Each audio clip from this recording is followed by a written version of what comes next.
Okay, let's get started. Maybe get seated so we can get on with today's meeting. And good morning to all of you. I'm Andrew Mackenzie, and as chair of this year's AGM, I'm delighted to welcome all of you to the 2024 Annual General Meeting of Shell plc.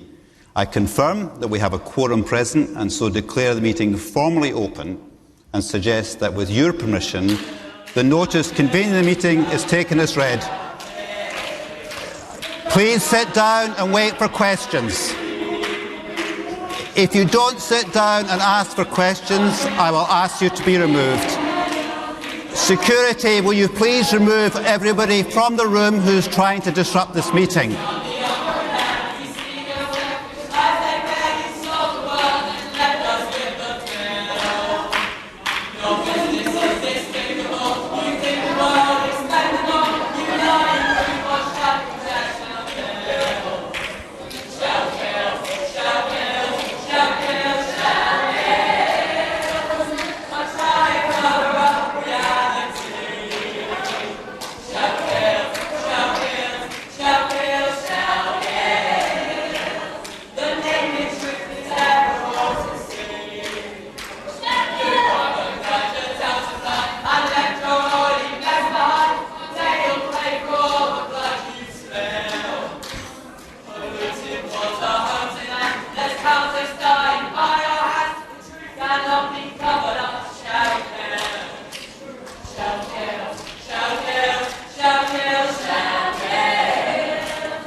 People using phone? People using cameras.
Okay, I'd like to continue with the meeting. but before I do so, let me be clear that I have now officiated, this is my third AGM, where I think I have quite patiently listened to people's opinions delivered in this way. I'm not going to issue any more warnings, and so all of security have my authority, given my accountability for the good order of the meeting, that if anybody starts to protest in this way before we have questions, which is where these debates should happen, then they should be removed immediately from the meeting for the sake of its good order.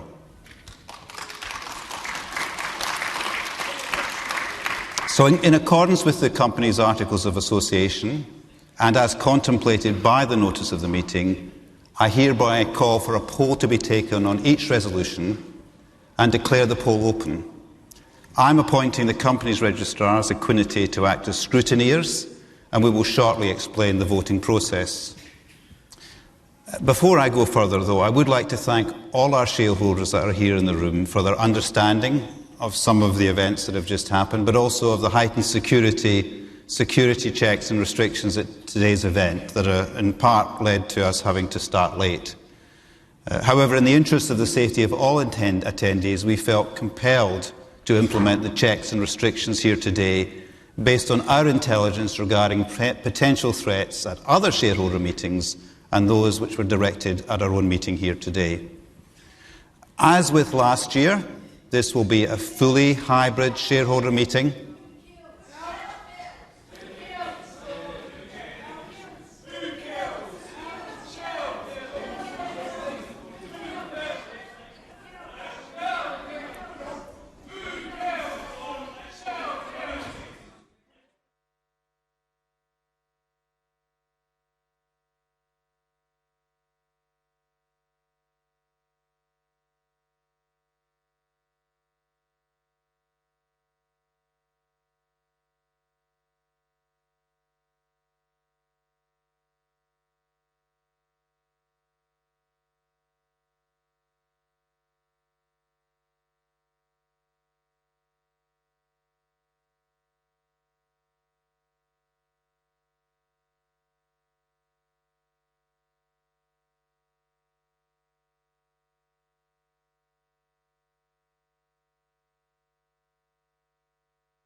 Okay, so may I repeat? If anybody else tries to disrupt the meeting in this way, they are to be immediately taken from the meeting by security. As I was saying, as with last year, this will be a fully hybrid shareholder meeting, providing a platform for shareholders to vote and ask questions, both here in the meeting room and virtually.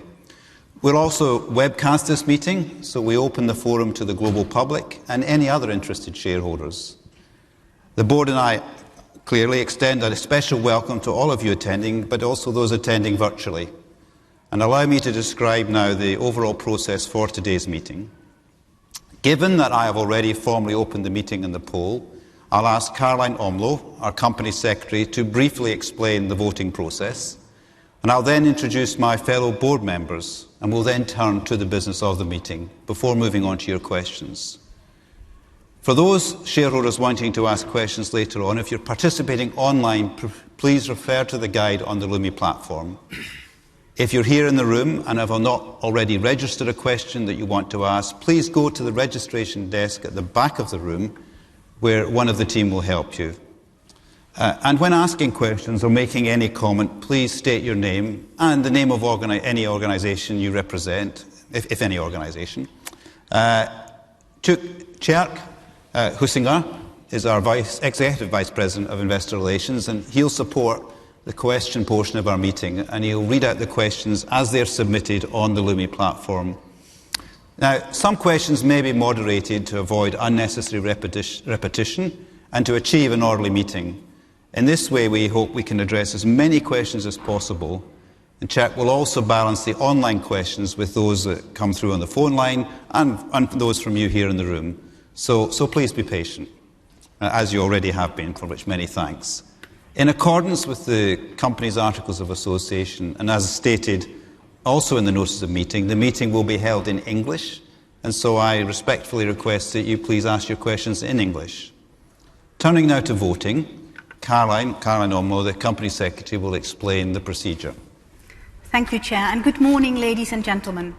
For those watching the meeting via the Lumi platform, a copy of the notice of meeting can be found under the Documents tab on your screen. For those watching on the webcast, it can be found within the General Meeting section of our website. Resolutions numbered 1 to 17, 21 and 22 are proposed as ordinary resolutions, and therefore each requires a simple majority of the votes cast to be in favour in order to be passed. Resolutions 18 to 20 and 23 are proposed as special resolutions, and therefore each of these resolutions requires at least a 75% majority of the votes cast to be in favour in order to be passed. Many of you will have already sent in your proxy cards and do not need to vote again. Proxy votes submitted in advance of today's meeting amount to 4 billion votes, representing approximately 63% of the company's issued share capital. Voting will remain open throughout the meeting and for 15 minutes following the conclusion of the meeting. Once you have voted, you can change your vote, but when the voting closes, your last choice will be submitted. For those here in the room, please cast your vote by completing your white paper poll card handed to you at registration. If you agree with the resolution, place an X in the box marked For. If you do not agree, place an X in the box marked Against. If you wish to abstain, place an X in the box marked Vote Withheld. However, please note that a vote withheld option is not a vote in law and will not be counted in the votes for and against the resolution. The scrutineer will establish from the register how many shares you hold and will assume you wish to vote all your shares in the way you have indicated. If you wish to split your vote, please speak to a member of staff at the registration desk. If you have lodged a proxy form, you do not need to complete a poll card unless your proxy is not present or you wish to change the way your shares are voted. Please remember to sign your card and add today's date, May 21st, 2024. Please note, if you do not sign your card, your votes will not be counted. Please deposit your card in one of the ballot boxes, which you will see clearly marked as you leave the auditorium. These boxes will be removed 15 minutes after the conclusion of the meeting, or earlier if I am satisfied that the voting process has been completed. The final results of the poll votes, including the tally of the votes cast by shareholders attending online today, will be sent to the Amsterdam, London and New York stock exchanges, filed with the US Securities Exchange Commission, and shown on the Shell website tomorrow morning or later today if time permits. Thank you for your time and your votes. Back to you, Chair. Thank you, Caroline. Look, before I introduce the other directors, please remember, for those shareholders wanting to ask questions, if you're participating online, refer to the guide on the Lumi platform. If you're here in the room, please see one of the ushers at the question points. And to allow sufficient time for other shareholders wanting to ask questions, please keep your comments short, to the point and relevant to the business of today's meeting. If I believe that your question or statement is excessively long, please understand that I might ask you to bring it to a close. I also request more of your patience if there's a lot of interest on any one particular issue. As I've already commented, as chair of the meeting, I do have a duty to make sure that the proceedings today are conducted in a proper and orderly manner. And I will do my utmost to make sure all shades of opinion are given a fair hearing. If you can help me fulfil these responsibilities, I'd ask that you would respect our procedures and the order of the meeting. So now let me introduce your directors who are all seeking re-election today. Their biographies are provided within the notice of meeting, which was duly circulated to shareholders on the 17th of April and added to our website on the same date. So starting with those in the room, on my right, Wael Sawan, our Chief Executive Officer, and then we have Sinead Gorman, our Chief Financial Officer. On my left is Caroline Omloo, who you've already met, our Company Secretary. And now if we go on to our other directors, we also have on Caroline's left Dick Boer. Dick is our Deputy Chair and he's the Senior Independent Non-Executive Director. He's a member of the Audit and Risk, Nomination and Succession and Remuneration Committees. Attending the meeting virtually, and who you can see live on the screen, we have Anne Galbeheer, who's Chair of the Audit and Risk Committee and is a member of the Nomination and Succession Committee. Catherine Hughes, who's Chair of the Sustainability Committee and a member of the Audit and Risk Committee. And finally, Neil Carson, who's Chair of the Remuneration Committee and a member of the Sustainability Committee. The other non-executives, whose pictures you can see on the screen now, are also attending the AGM virtually. So, ladies and gentlemen, let's now move to the business of the meeting. And that starts with my talk.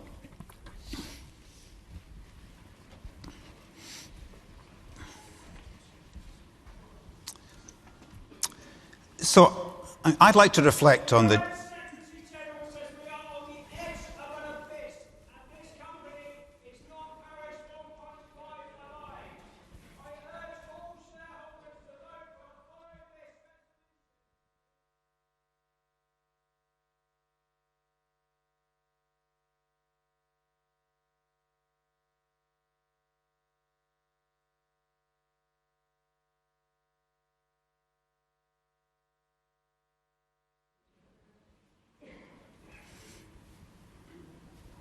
I'll start at the top.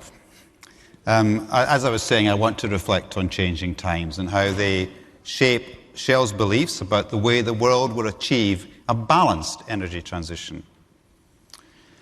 So imagine if we were to wind the clock forward 25 years from today, to the eve of 2050.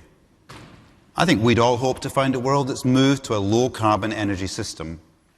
And Shell's transformation into a net zero emissions energy business should be complete through a mix of low-carbon solutions and emissions from our remaining oil and gas production balanced out through a range of innovations in both abatement and permanent carbon removal.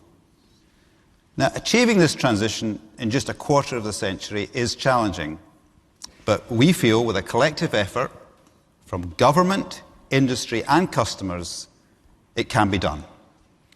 Now, imagine if we were to wind the clock back 25 years from today.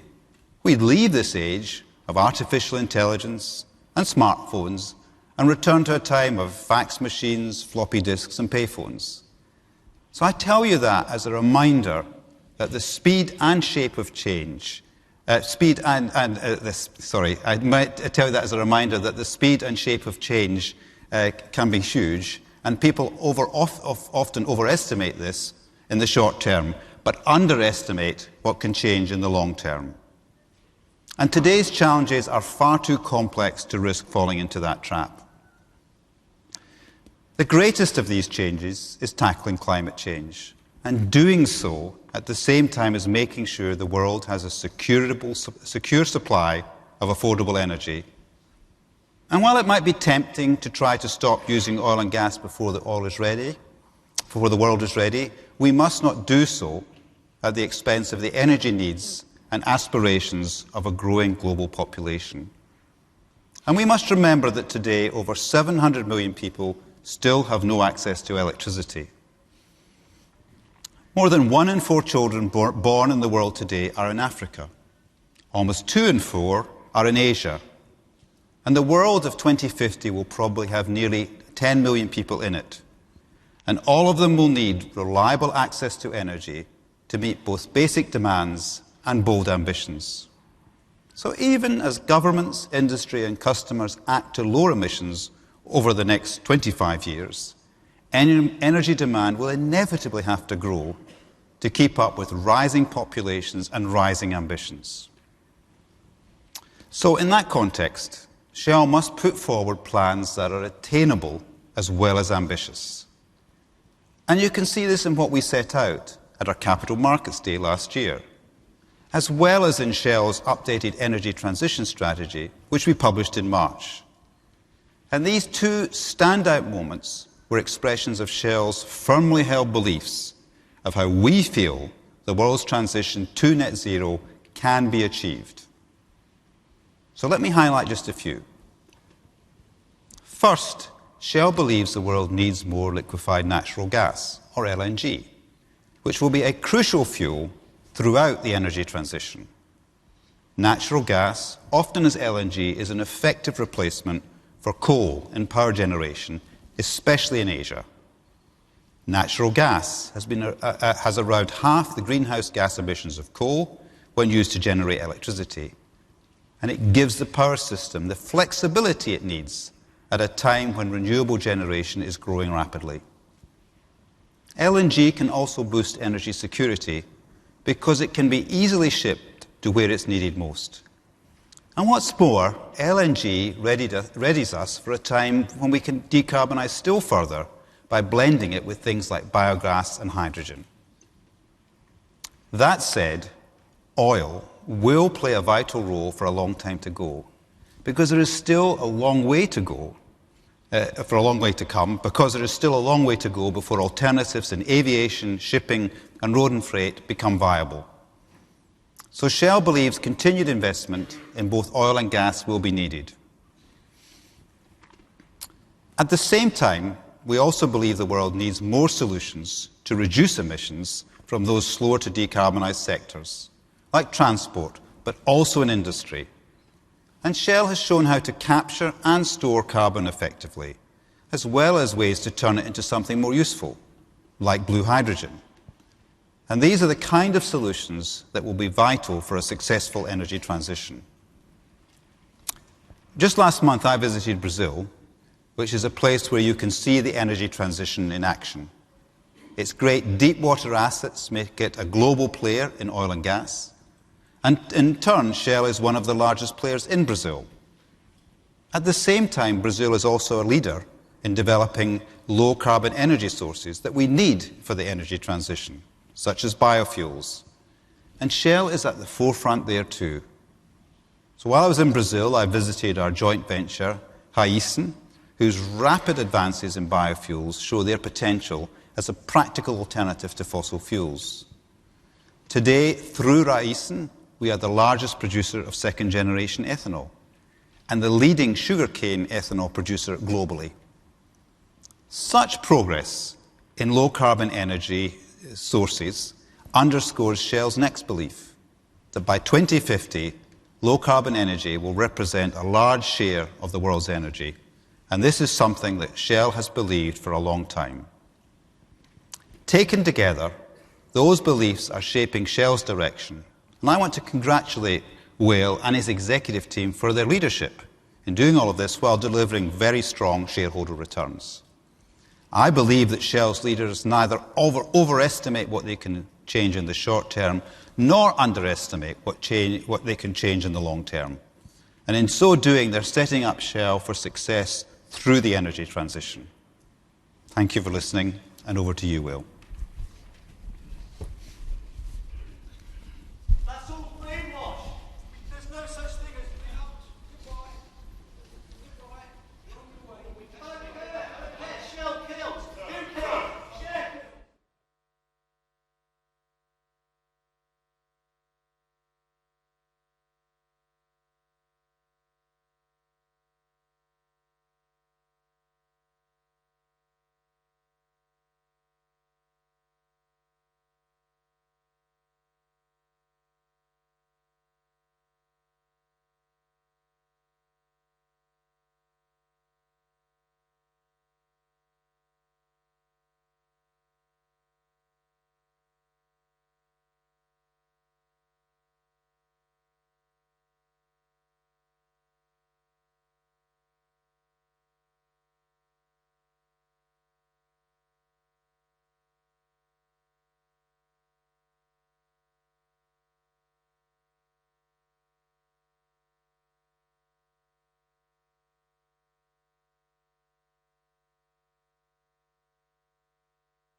Let me get started. Good morning, everyone. Thank you, Sir Andrew. And thank you all for your patience. Looking forward to the Q&A later on as well.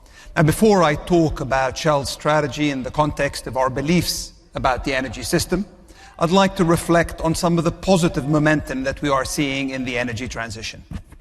I saw this momentum at COP28 in Dubai last year, where the vast majority of countries decided to triple the deployment of renewables, double energy efficiency, and drive towards near zero methane emissions by 2030. Reducing methane emissions from the production of oil and gas continues to be one of Shell's top priorities.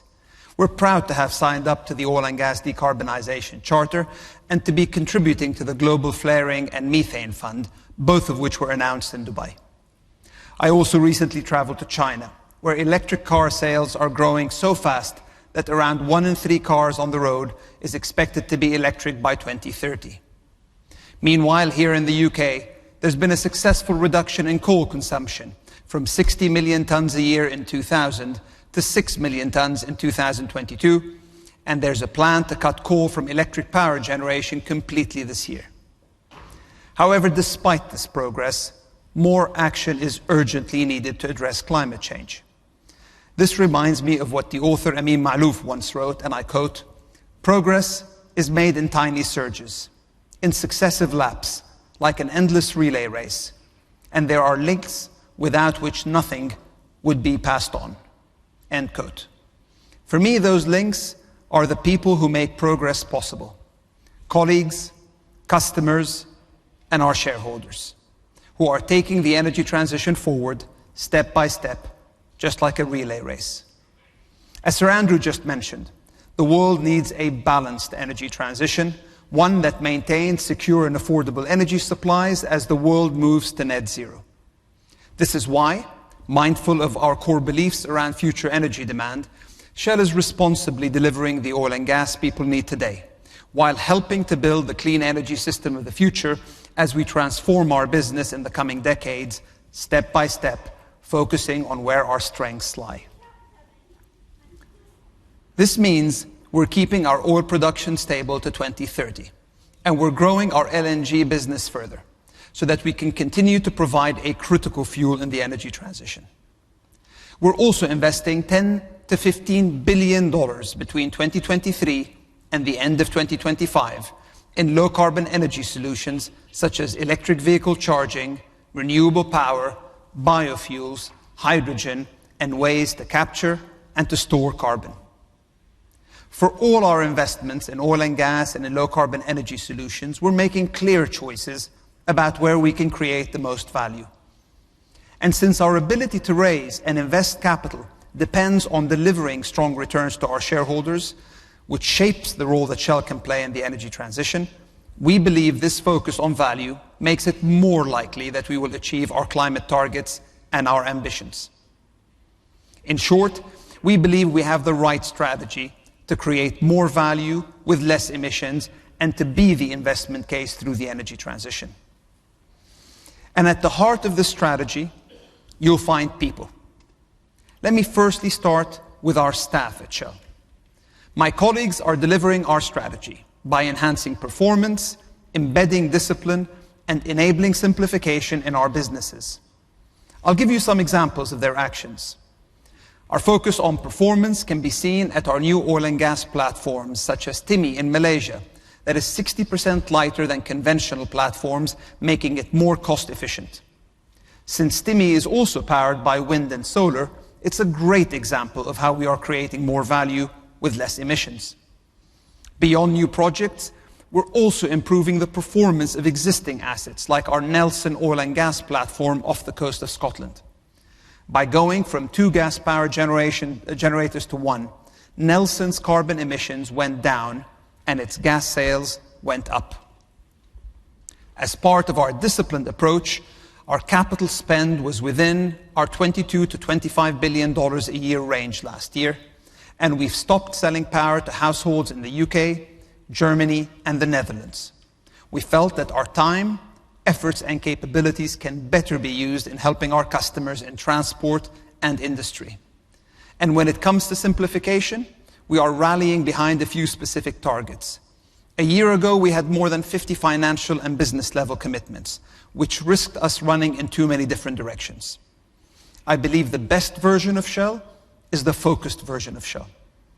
To deliver that focus, we now have only 4 financial targets, 4 climate targets, and a climate ambition that we have announced in pursuit of delivering more value and less emissions to achieve net zero by 2050.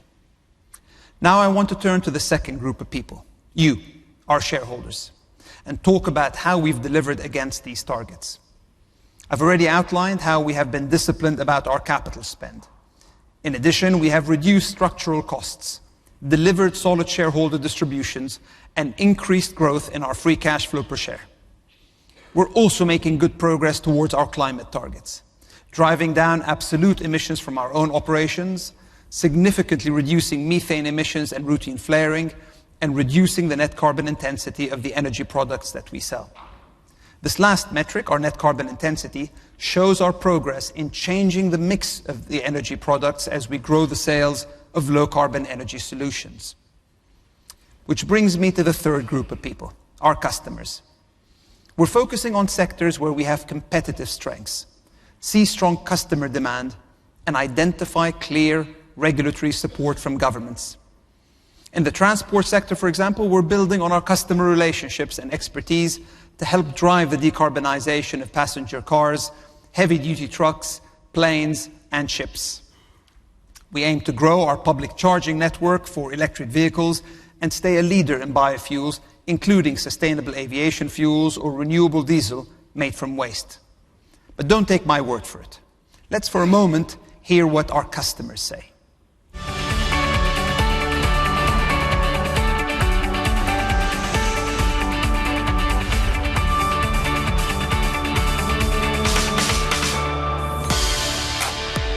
Yara was founded 120 so years ago. By the end of the 2023, BYD has delivered more than 6.5 million NEV models globally. Penske Corporation is a global transportation services company with over 430,000 commercial trucks on the road. 東京ガスは世界でも最大級の LNG 事業者です。Emirates will grow in a sustainable way wherever is possible. Our work with Shell Aviation is a demonstration of this.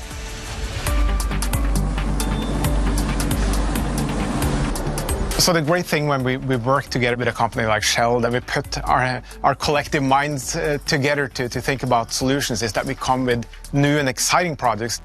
In 2023, we bought millions of gallons of biofuels from Shell, and it provides the opportunity for ourselves and our customers right now to reduce their carbon footprint. BYD needs a charging solution at a scale that could match the convenience of petrol retailing. It makes sense to go to the company that helped define the current retail network. That's Shell. I could mention one important project that we're working on right now, and that's carbon capture and storage. シェルとは LNG の導入期から協業しておりまして、日本の LNG 天然ガスの普及拡大に大いに貢献してきたというふうに思っています。Emirates appreciate Shell Aviation effort in taking the steps and making SAF available for Emirates. We are pleased to working with Shell Aviation on this matter.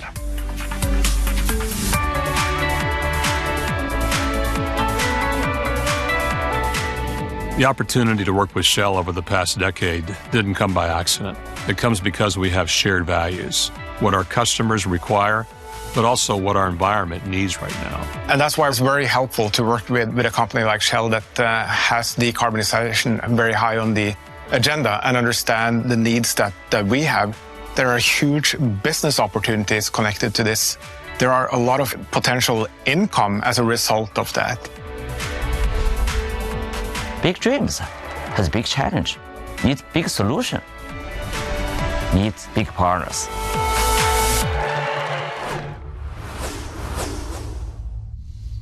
I'm incredibly proud of the relationships that Shell has built with our customers and hugely appreciative of the trust that they have put in us. As we grow sales of low-carbon energy solutions to our customers, we expect to gradually reduce sales of oil products such as petrol and diesel.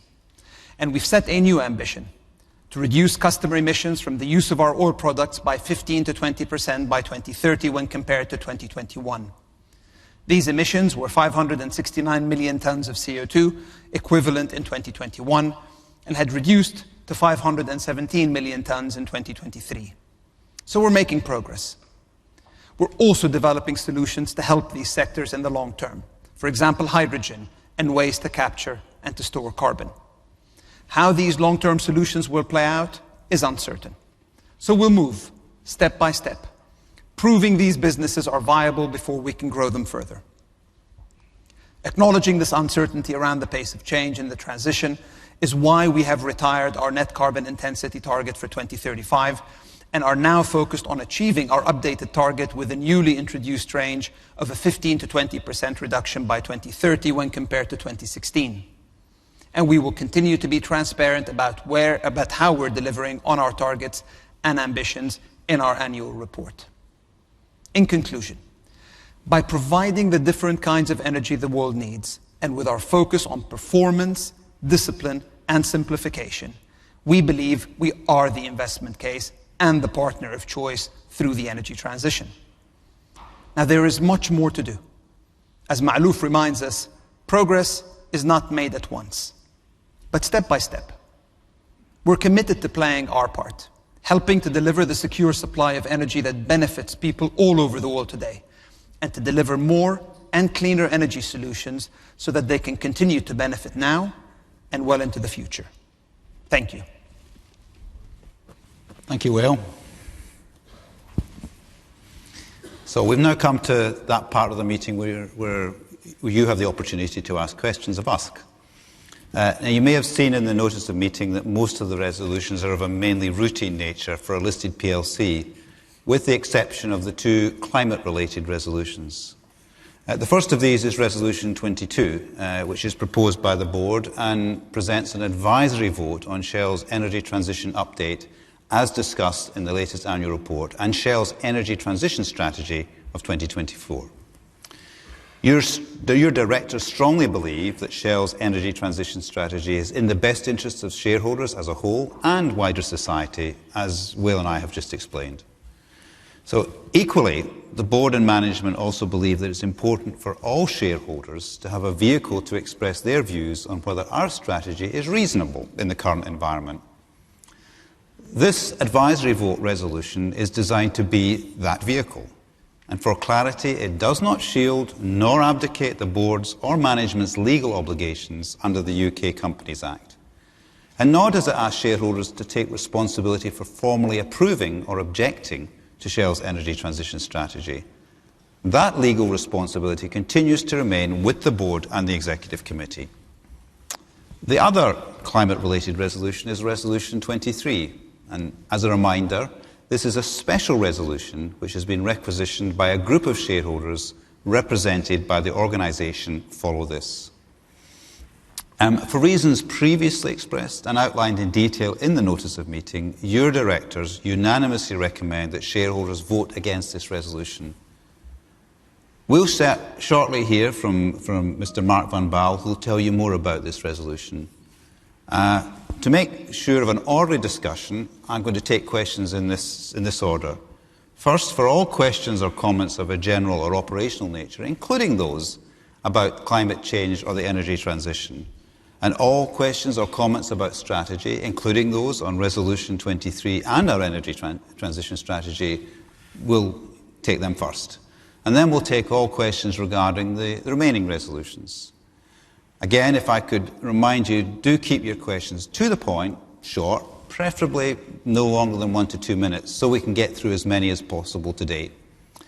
And for those of you asking questions via the teleconference facility, I'd also ask that you give your name, and if you represent an organisation, the name of that organisation when you're asking a question or making a comment. So let's start with Mr. van Baal. Mr. van Baal, please, do you have a statement to make about your resolution? I think at microphone 1. Welcome. Good day. Mr. Chairman, directors, fellow shareholders. It's hard to speak to stony faces. However, I hope you are paying close attention to a shareholder who represents the concerns of 20%, around 20% of your shareholders. Last year, 1 in 5 of your shareholders voted for the Follow This climate resolution to ask you to align your targets with the Paris Climate Agreement. And in a shareholder democracy, 20%, in a shareholder democracy where ordinarily 99% votes with management, 20% is a clear shareholder rebellion. These shareholders understand mitigating climate risk as key to their fiduciary duty. They see emissions, carbon-based emissions, as a threat to the global economy and, in extension, as a threat to their assets. Mr. Sawan, it's your job to address the concerns, to respond to the concerns of your shareholders. They are your owners. But what did you give them in March? The opposite. They asked you to align your targets with the Paris Climate Agreement. You gave them the opposite. You not only weakened your 2030 target, you completely scrapped your 2035 target, and on top of that, Shell declared that in the rest of this decade, they will not further reduce emissions. Dear shareholders, get the load of this. The world has pledged to almost halve emissions by 2030 to achieve the Paris Climate Agreement to stop global warming. And your company has no plans to further reduce emissions this decade. This is really problematic. Your board wants to continue with the business model of turning hydrocarbons into petrodollars. They just don't want to think about anything else. This business model they've mastered in the last decades of their career very successfully, and therefore they are in the executive suites and on this stage. They simply don't want to step out of their comfort zone because they don't know how to make profits with clean energy, and they don't want to explore new business models. And dear shareholders, we have to ask ourselves the question, are we not going to solve this problem because we're dealing with boards of oil majors who don't know how to make profits from clean energy and who don't want to explore new business models? Are we going to let climate change spiral out of control because these boards don't want to get outside their comfort zones? That's an outcome that I and many others, including many of your shareholders, do not want to entertain. And dear shareholders, you have to realize that you have to come out of your comfort zone. Your board will only change course if you vote for change. And that's what you can do today, by voting for Resolution 23.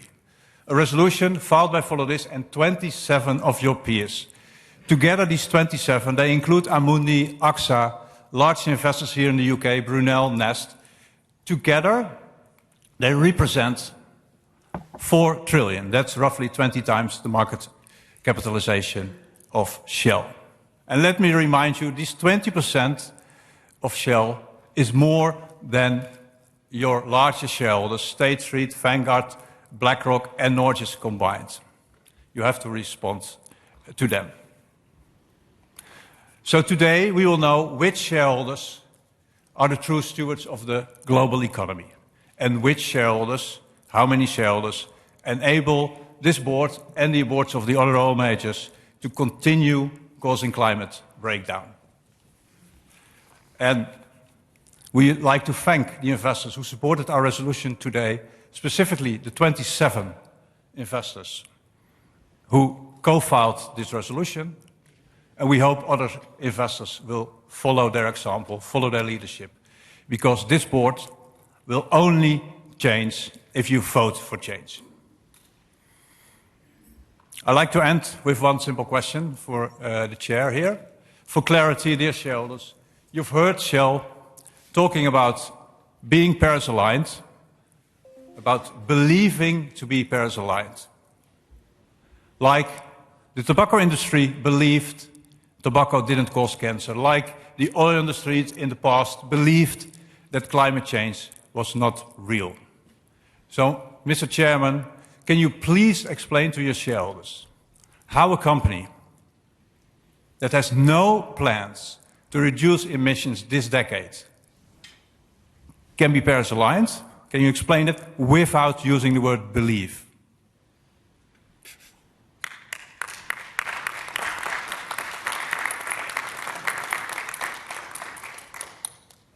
You finished?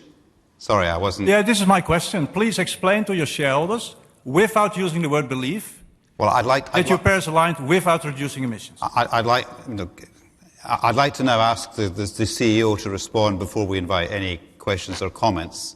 I just wondered, is there anything more you want to say before I do that? I'm okay. You're finished, okay. I'm eager to hear your answer. Okay, well, I might add to Will's answer in a moment. Look, and by the way, I apologise if we're a bit stony-faced. You know, AGMs can be a bit serious. Well, I'll try and smile a bit more, and well-spoken. But Will. Thank you, Sir Andrew. Shareholders, thank you again for the support that you have continued to show management and the board. Let me maybe just start with a couple of key points. Firstly, Shell is very much aligned with achieving a net zero 2050 outcome and trying to continue to drive down the trajectory of the Paris Agreement. To be more specific, and as we have indicated in our energy transition report, we are using the most ambitious scenarios under the IPCC 6th assessment report that indicate that as a company we continue to make good progress. The resolution that has been put forward by Follow This is bad on multiple fronts. Firstly, it's bad for the environment. One of the key elements that is agreed by many is that LNG has a critical role in playing in the energy transition to be able to establish coal to gas switching. By doing that, that has actually been one of the biggest elements that has contributed to a significant reduction in emissions in the US and in places like here in the UK, and that is going to be critical for the reduction in emissions, in particular in Asia, in countries like India and China. Secondly, the resolution as proposed is bad for our customers. Many of those customers you heard from just here in the video, customers who depend on us to provide them the energy of today while working with them to establish low-carbon solutions of tomorrow. And that's what we are doing. Though those customers want to be able to ensure that they can actually transform their energy demand to lower carbon energy. It doesn't happen overnight, even with the best intent. They also want to assure themselves that they can get affordable energy, both elements of which we are working with them on. If we were to divorce ourselves from supplying our customers the energy of today, we are at risk of not being there to support them on their energy of tomorrow. Thirdly, this is bad for you as our shareholders. Essentially, what the opposing resolution is proposing is for us to hand over those businesses to our competitors. At the end of the day, this is about transforming energy demand. And once that energy demand is transformed, the supply will follow. And by simply shifting that supply obligation away from Shell, we will be shifting businesses over to our competitors. And finally, this is bad governance. Your board, your management team has evaluated the multiple different considerations, and we have tried through the energy transition strategy, which we presented in March of this year, to present a holistic picture of how we can deliver more value with less emissions. On the back of that, and on the back of what I've just described, your board, your management team strongly recommend that you reject the resolution as presented. Thank you. Thank you, Will. So thank you. Let me remind the audience of the question. The question was, how can a company that has no plans to reduce emissions this decade be Paris aligned without using the word believe? I didn't hear an answer to that question, and I know why. Because you're an engineer, Mr. Sawan. You know that we can't base strategy on beliefs. We have to base it on facts and science. And you know science is clear. The world has to reduce emissions almost by half this decade. Shell is not willing to do it. So please be honest to your shareholders and just say, I don't believe in Paris. Because by continuing to say we believe we are aligned with Paris, you're misleading your shareholders. Okay, well, thank you. I'm going to move on, but we do believe in Paris. And I'm sorry I used that word. Please use another word than believe. We need science and facts. Well, no, hold on. I mean, all right, we commit to Paris if you prefer to argue about a particular verb. And that's why we have a 2050 net zero target. And I just remind you, we have an ambition to reduce our sale of oil products, which is new this time, between 15 and 20% by 2030. And we hold that our increased production of LNG and continued production of LNG will allow the displacement of coal. We won't get credit for that reduction, but we believe in the overall system we are contributing to the aims of the Paris Agreement. I'd also point out that there's an awful lot of what we do are in the harder to abate sectors, where many of the changes will come in the next decade and the decades to follow rather than this decade. So we think, I'm trying to avoid not saying belief, that we are Paris compliant. There is no standard to determine Paris compliant, and as Will explained, we look at a number of scenarios, including the own IPCs, as they relate to our sectors, in order to make the judgment if whether or not we're on track to get to net zero by 2050. I'm going to leave it there because other people want to ask questions, and maybe over to you, Chair. Thank you. Thanks, Chair. We don't have any questions actually at this moment on the phone, so we go into the room here and we'd like to invite Rai Singh from the Phoenix Group as part of Climate Action 100 Plus to ask his first question. So Rai, where are you?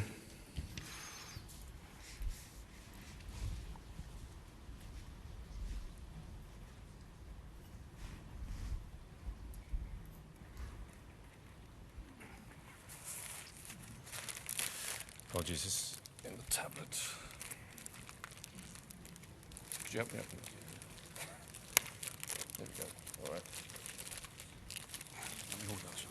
Cheers, man. Small hassle with the phone. Yeah, apologies.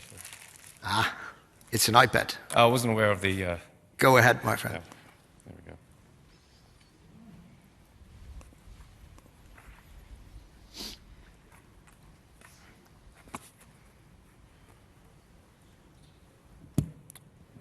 Thank you. Dear Mr. Chairman, dear fellow shareholders, my name is Raj Singh and I'm here on behalf of Phoenix Group, the UK's largest long-term savings and retirement business. I'm making this statement as part of the Climate Action 100 Plus Lead Investor Group, also including MN. We have been in active dialogue with Shell over the past few years and will continue to provide critical feedback as Shell moves through its transition journey.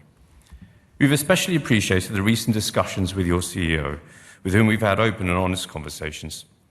We note the progress that has been made and are sharing our view on areas where we feel your company can provide greater clarity and action. Shell is supporting the energy transition in a number of ways, including boosting renewables-powered operations, developing EV charging networks, and leading on biofuels production and distribution. We also welcome transparency provided on how Shell sees its low-carbon energy solution segments growing up to 2030 as part of the overall sales mix. We would like this share to be increasingly bigger and an intrinsic part of Shell's value proposition and competitive advantage in alignment with the goals of the Paris Agreement. It's within this context that we would like to make the following recommendations. Firstly, the world is experiencing significant volatility on many fronts, and we understand that Shell needs flexibility to respond to a range of scenarios. However, we would like assurances that newly stated decarbonisation targets will not translate into a dampening of ambition. We encourage Shell to think strategically about its medium-term decarbonisation approach across different customer segments beyond 2030 and update the market accordingly.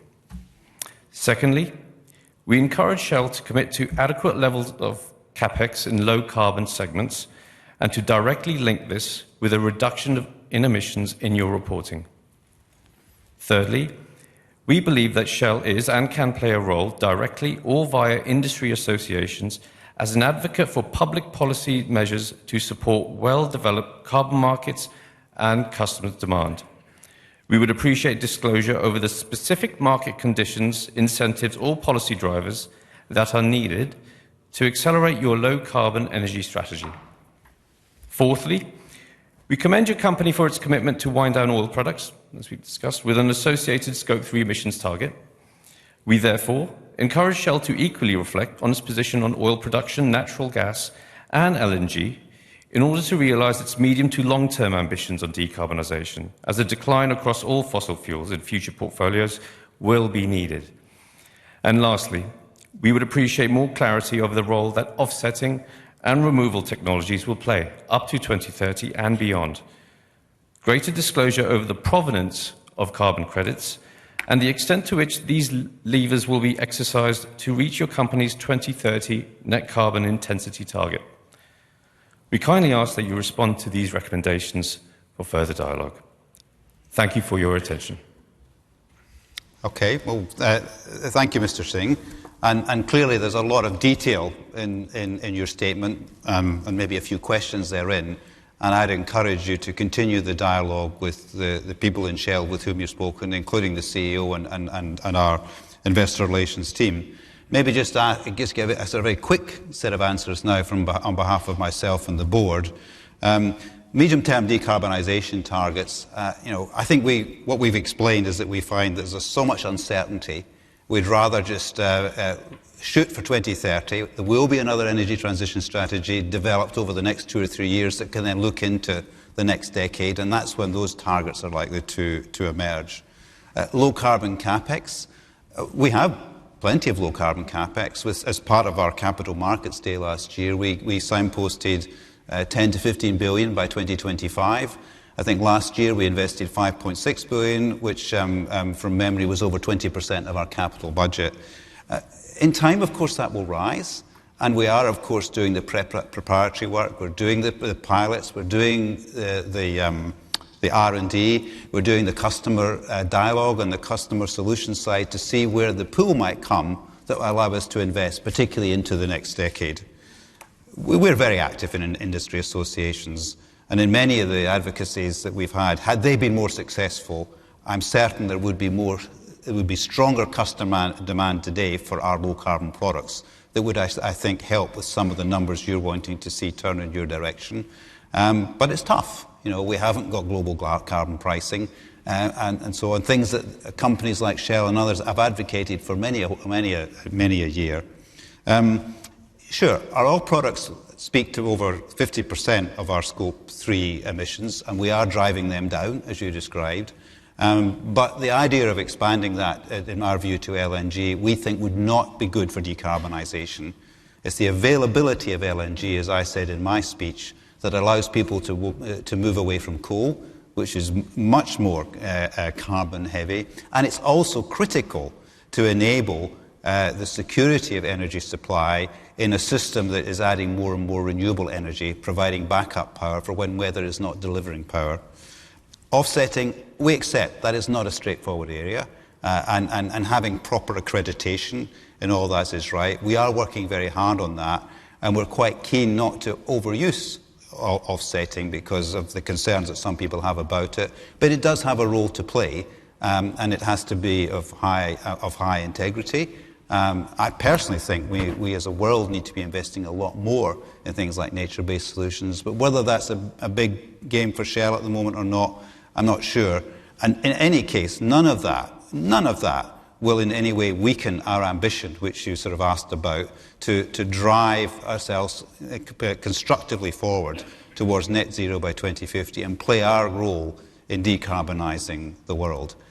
I realise some of that may be a bit simple, but maybe hopefully I've shown that we've listened, and I would encourage you to have more conversations with our people on these things, which have on the whole been very constructive. So thank you for that, and thank you for your question and your statements. What's the next question?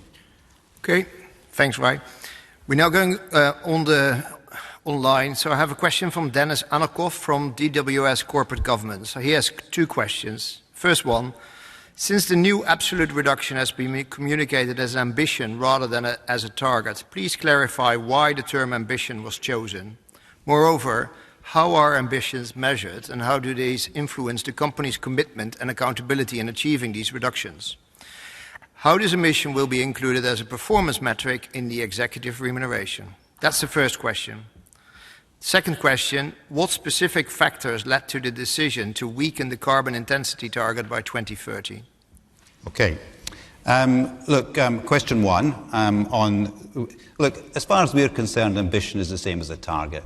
We as board and management will shoot to meet that ambition and to work as hard as if it were a target.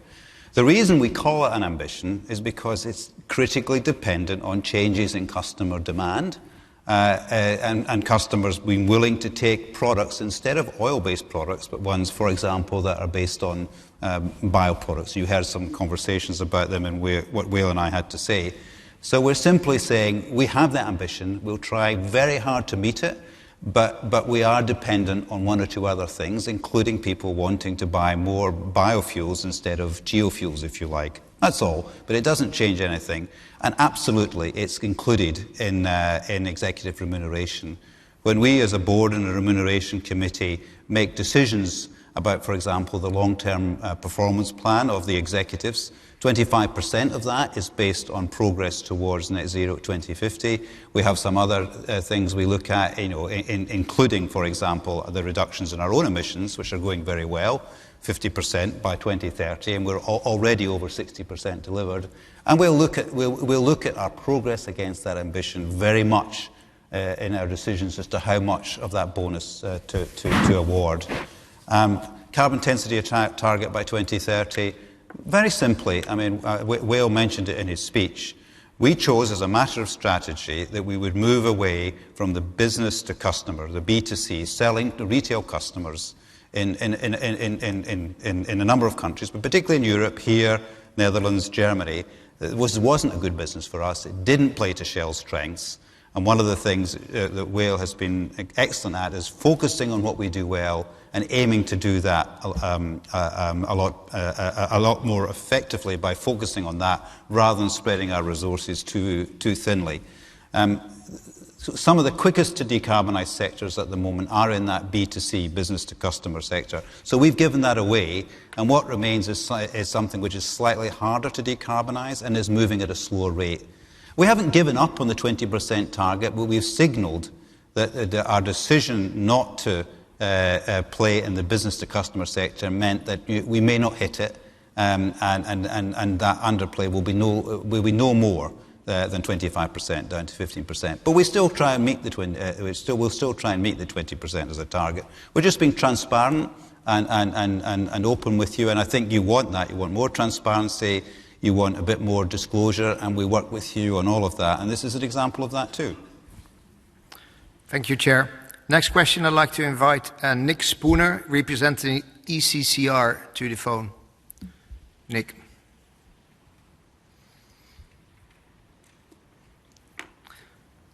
Thank you. We note the company's increased focus on capital discipline, but we also note at the Capital Markets Day last year that the company's been reducing the hurdle rates associated with oil and gas projects.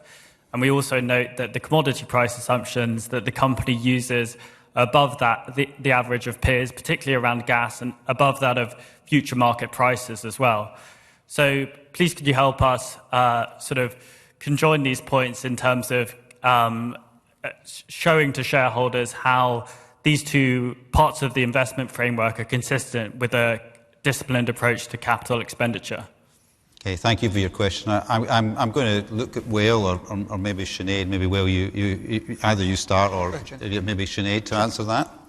Certainly. Thank you, Nick, and I believe congratulations are in order personally with the birth of your daughter. From our perspective, how do we handle things? We look at it from both, as you said, a price perspective, and we set relevant targets in place. With respect to the IRR, or the investment hurdles that we've set, we did lower the one for integrated gas, or for our gas investments, very recently. The reason we did so is that we do not include the trading upside or the sales part of that. So all in all, very little difference. In terms of the prices that we have, we review prices against the set in terms of what is in the market, what we see as realistic going forward. But also, of course, we work with our auditors to look at whether our price lines look sensible or not versus our peers. We feel they're very much in line and in many cases conservative compared to others. So it's a balanced effect. But all in all, it's about ensuring we give an appropriate return to our shareholders. Thank you. Thank you. Thanks, Nick. And congratulations with the birth of your daughter a couple of weeks ago. We will now continue, and we will go to Gerben Everts from the Dutch Shareholders Association, VEB. Gerben, maybe you can keep it to a couple of questions. We know we have a whole list, but we'll come back on some of them later. Thanks.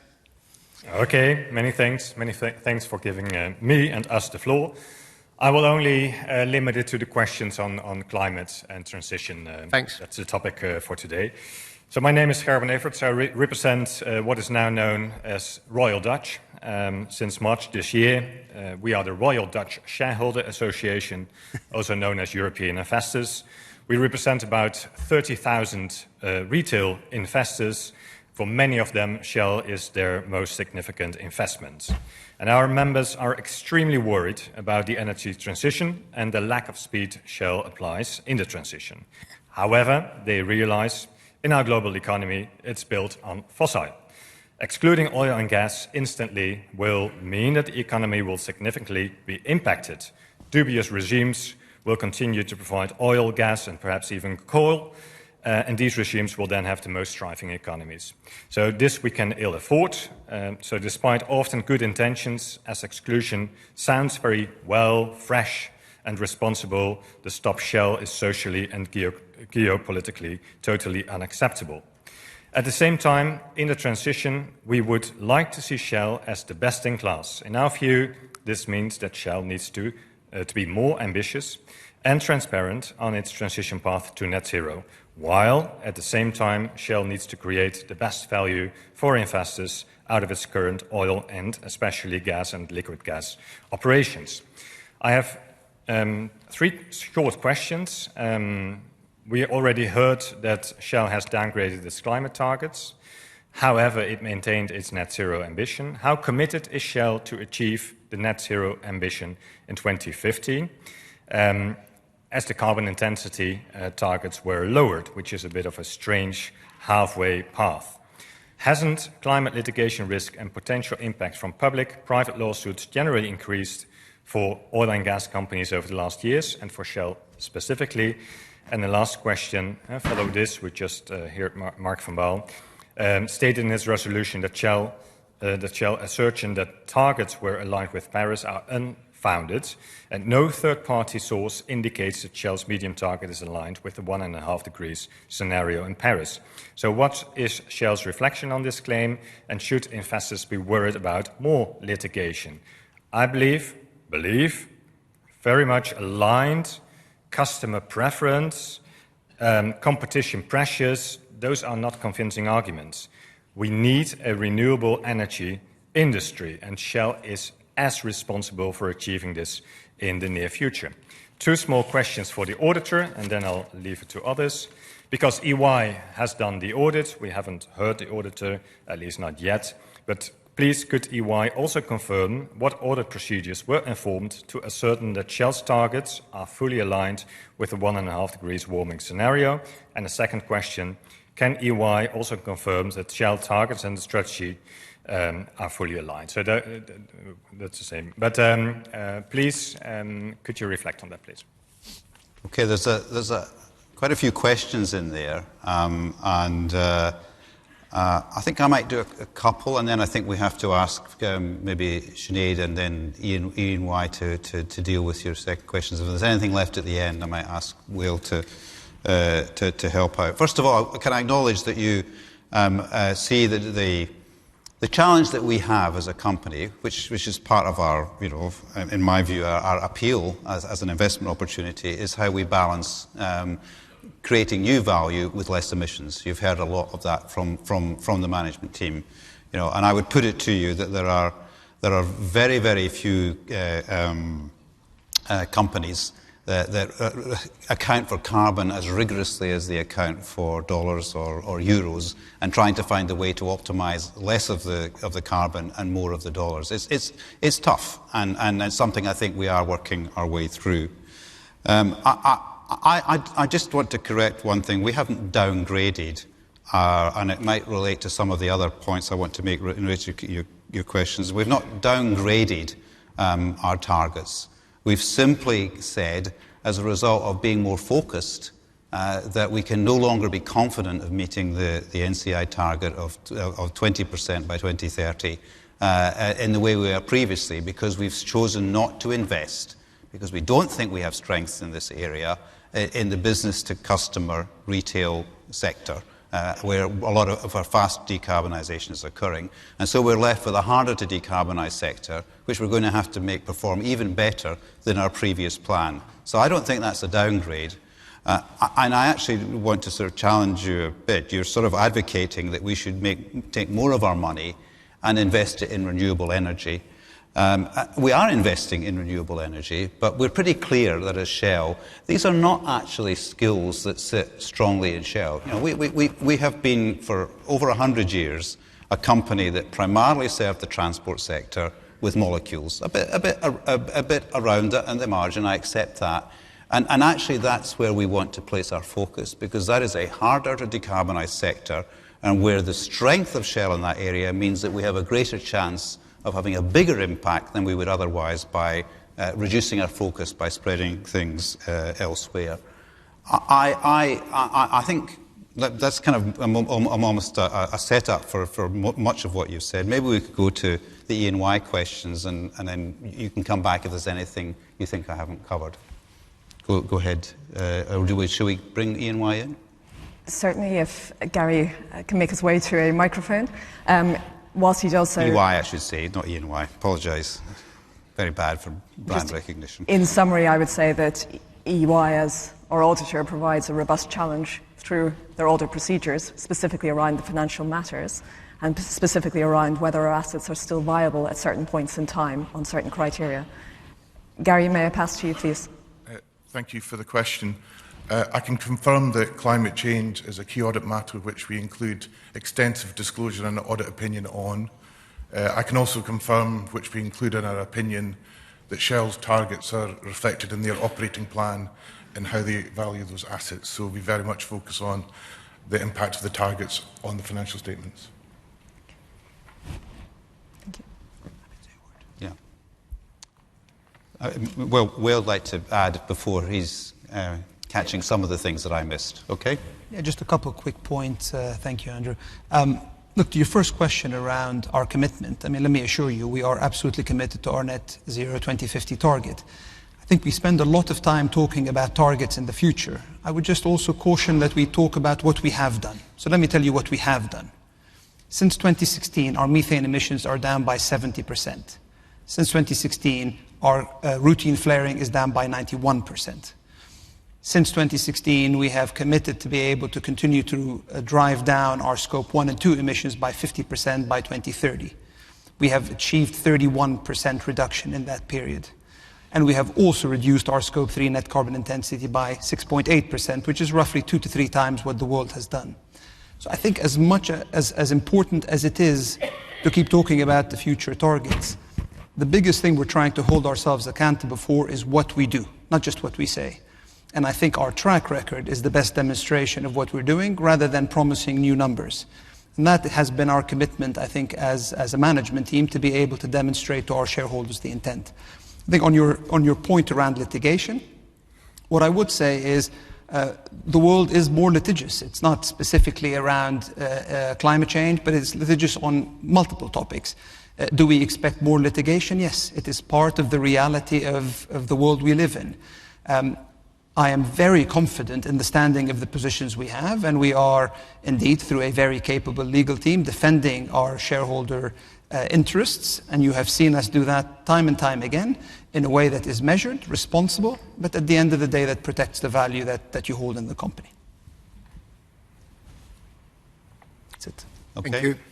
If I may, a short reflection and a recommendation. Please. Many thanks for the answers, and it's the confirmation of EY that Shell is still on the path according to their views, and of course, regulation will kick in as per next year. That makes these issues quite transparent. So we look forward to next year's annual accounts. Your reflection, and so Andrew, you referred at the start of this meeting to that people tend to overestimate the short term and ignore a bit what's happening in the long term. I am worried about Shell, and I knew some former colleagues of yours that were very keen on thinking in models. And a lot of people in technology, in oil and gas, they think into models, and the practice need to adhere to the models instead of the models to the practice. May I give you a recommendation? Because I really think that if you look into offshore wind, if you look in solar, geothermal power, the CAPEX is pretty high. It's extremely high. But the OPEX is very low, and the sustainability of all these renewable sources is rather unlimited. A 30-year, 50-year, or even more continuity of these power plants is possible. Are your models aligned to actually be very fair in the assessment between oil, gas, and these renewable sources? Or, just like you said, is the long term ignored by Shell? Because I really think that if you change the models, accept that you need to invest, convince it to the shareholders, we are able to assess your assessment. And I believe currently a lot of potential is ignored simply because the models cannot take this in. And the models need to change. And that's my recommendation to you. I look at these issues from an investor point of view. And if you need to invest $1 billion in renewables, and this will make sure that Shell is best of class, will be sustainable in 10 years, 20 years, and will still be able to deliver energy to all of us, that's the best investment you can make. But if the models allow that, please, and if they don't, really reassess whether these long-term investments are actually captured in a fair way into your investment decisions. Thank you. Okay, I mean, message received. We'll obviously, lots of people are listening to this meeting. We'll obviously continue to think about that. There's no complacency on behalf of Shell.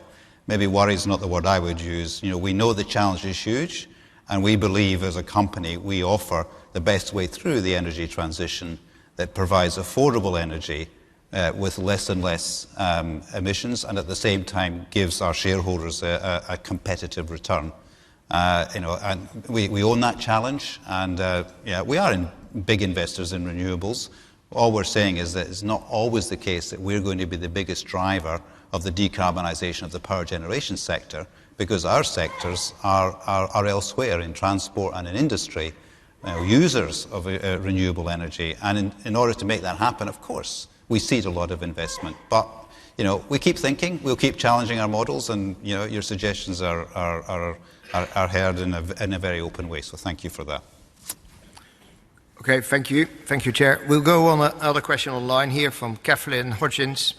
Given that we are already regularly experiencing temperatures of 1.5 degrees warming over the pre-industrial temperatures, is it realistic or achievable to expect to meet your climate commitments on your proposed transition trajectory?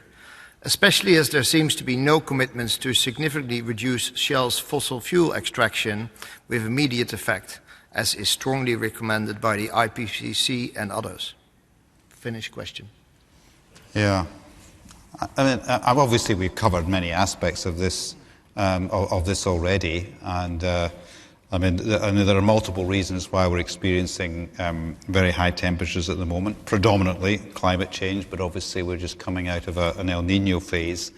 I wouldn't extrapolate that too far, but we're absolutely clear we need to get to net zero by 2050, and we base that on the models that say without the world getting there, we will see a rise in temperature, absent other effects that might perturb things on a more short-term basis of 1.5 degrees warming.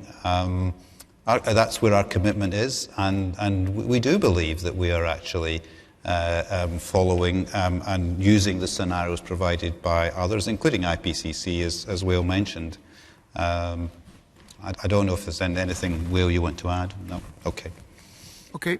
Then we'll go back into the room. Can I invite Barbara Wright to ask her question? Thank you, Barbara. Can you hear me? Yep. So I'd like to address Sir Andrew Mackenzie, the board, and most of all the other shareholders here. And I'll just read my question out, because I imagine that's what you expect. How soon, is that okay? How soon are Shell going to recognise the enormous consequences of tipping points and the irreversible changes that put all assets in irredeemable places? Sooner or later, we will have to face a future that is unlivable if we don't act now. And I'd just like to add briefly that I'm heartened to hear that so many of the previous speakers, some of them absolutely amazingly put together in their questions, are raising this important issue about the climate and how it's changing. And I have to point out that as far as I can hear, most of your reference relates to 2050. Now, the scientists have made it very clear we only have 3, 5, 7 years. Everything is happening faster than expected. And when I refer to tipping points, it is the problem that if you push something too far, you can't put it back. If you have a glacier that melts and you have large areas of India that are relying on that water to annually melt, flow down, irrigate fields, and keep everybody well fed, and then suddenly everything gets so hot that the glacier melts to the point that it's not going to freeze the next winter. There isn't any water. In fact, there's massive flooding. And the same thing is happening globally. And we have kelp dying off the Californian coast. These were places where people assumed there was going to be good fishing for everybody long into the future. In fact, the things that the fish really rely on are dying off. You mentioned Brazil. You mentioned having gone there recently. I think Sir Andrew Mackenzie saying that you were very impressed with what was going on there. But what's actually happening is, I think, an area, if I'm right, that's almost 4 times the size of Denmark has been flooded. Those people can't go back home. So the real danger with all of this is not recognizing that, in a sense, we're all in denial. And that's speaking for me too. I think it's very, very hard to recognize the very difficult future we face.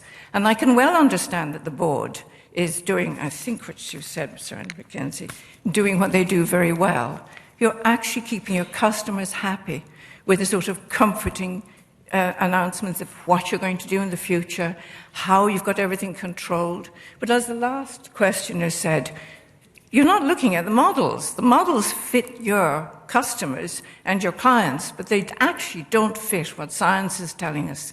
And I would really like to know how you feel about denial, whether any of you there feel life is very comfortable now, and we don't want to lose what we have. And this applies to everybody here, even people who have objected to the group who are raising trouble and wanting to point out all the terrible things Shell has done. So I would really like you to, and all the shareholders here, to think about what we're going to do about this impossible question of how we square up to a future that we're facing and we can't avoid.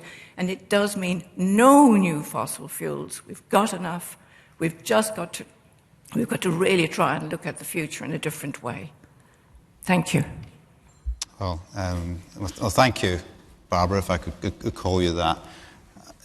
We think about all of this in Shell. I mean, we clearly also have to worry about the affordability of energy. I would point out in passing that Brazil is hoping to get to net zero by 2040, not 2050, so that's part of behind some of the good things they're doing. And yes, they've had some terrible weather in the very south of the country recently. And we completely understand the concept of tipping points or non-linearity for all the reasons that you describe. But we are in this together. I mean, we do need to see the development of demand. We need to see many of our customers being more prepared to take chances on lower carbon products, which we are producing and offering. But, you know, we're looking forward. We're big investors in hydrogen. We're working very hard to reformulate parts of our refineries to take in biofuels, including some of the things I spoke to you in my talk about we're seeing in Brazil. You know, if there were more demand for that, but they're expensive right now, then of course we might be able to go faster. But as both Wael and I have said, we are working with this together. It can't just be an issue of supply. You actually have to solve the demand as well. And that means another set of companies and another set of customers and another set of AGMs. But we understand everything you're saying, and we are seriously trying to do our bit whilst protecting our returns and making sure that in the short term energy doesn't get unaffordable for some of the poorest people. Well, I'd just like to say once again, no new fossil fuel projects. There is enough in the system. And I can understand when you say you need to have a transition that doesn't leave your customers in suddenly with the lights going off. Yeah, but the problem is what we face now is the lights going off either way. Well, that's the real problem. Maybe so. But I would just say that, of course, we don't, as a consensus, agree with you on no new fossil fuel projects. I mean, the reality is that if we don't produce more gas and more LNG, it's unlikely we're going to be able to displace coal, which, of course, will be continued to be mined from existing projects.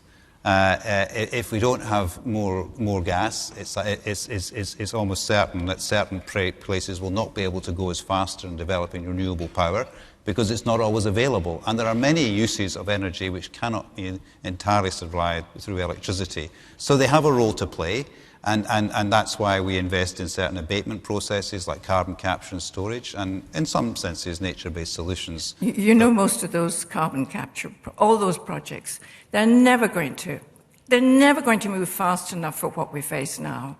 On the and I can quite see your point. We need to leave time for more questions. Okay, now. And thank you. But I think the next one is on carbon capture and storage. Good, maybe, I hope that you recognise that so many of these questions have been about climate.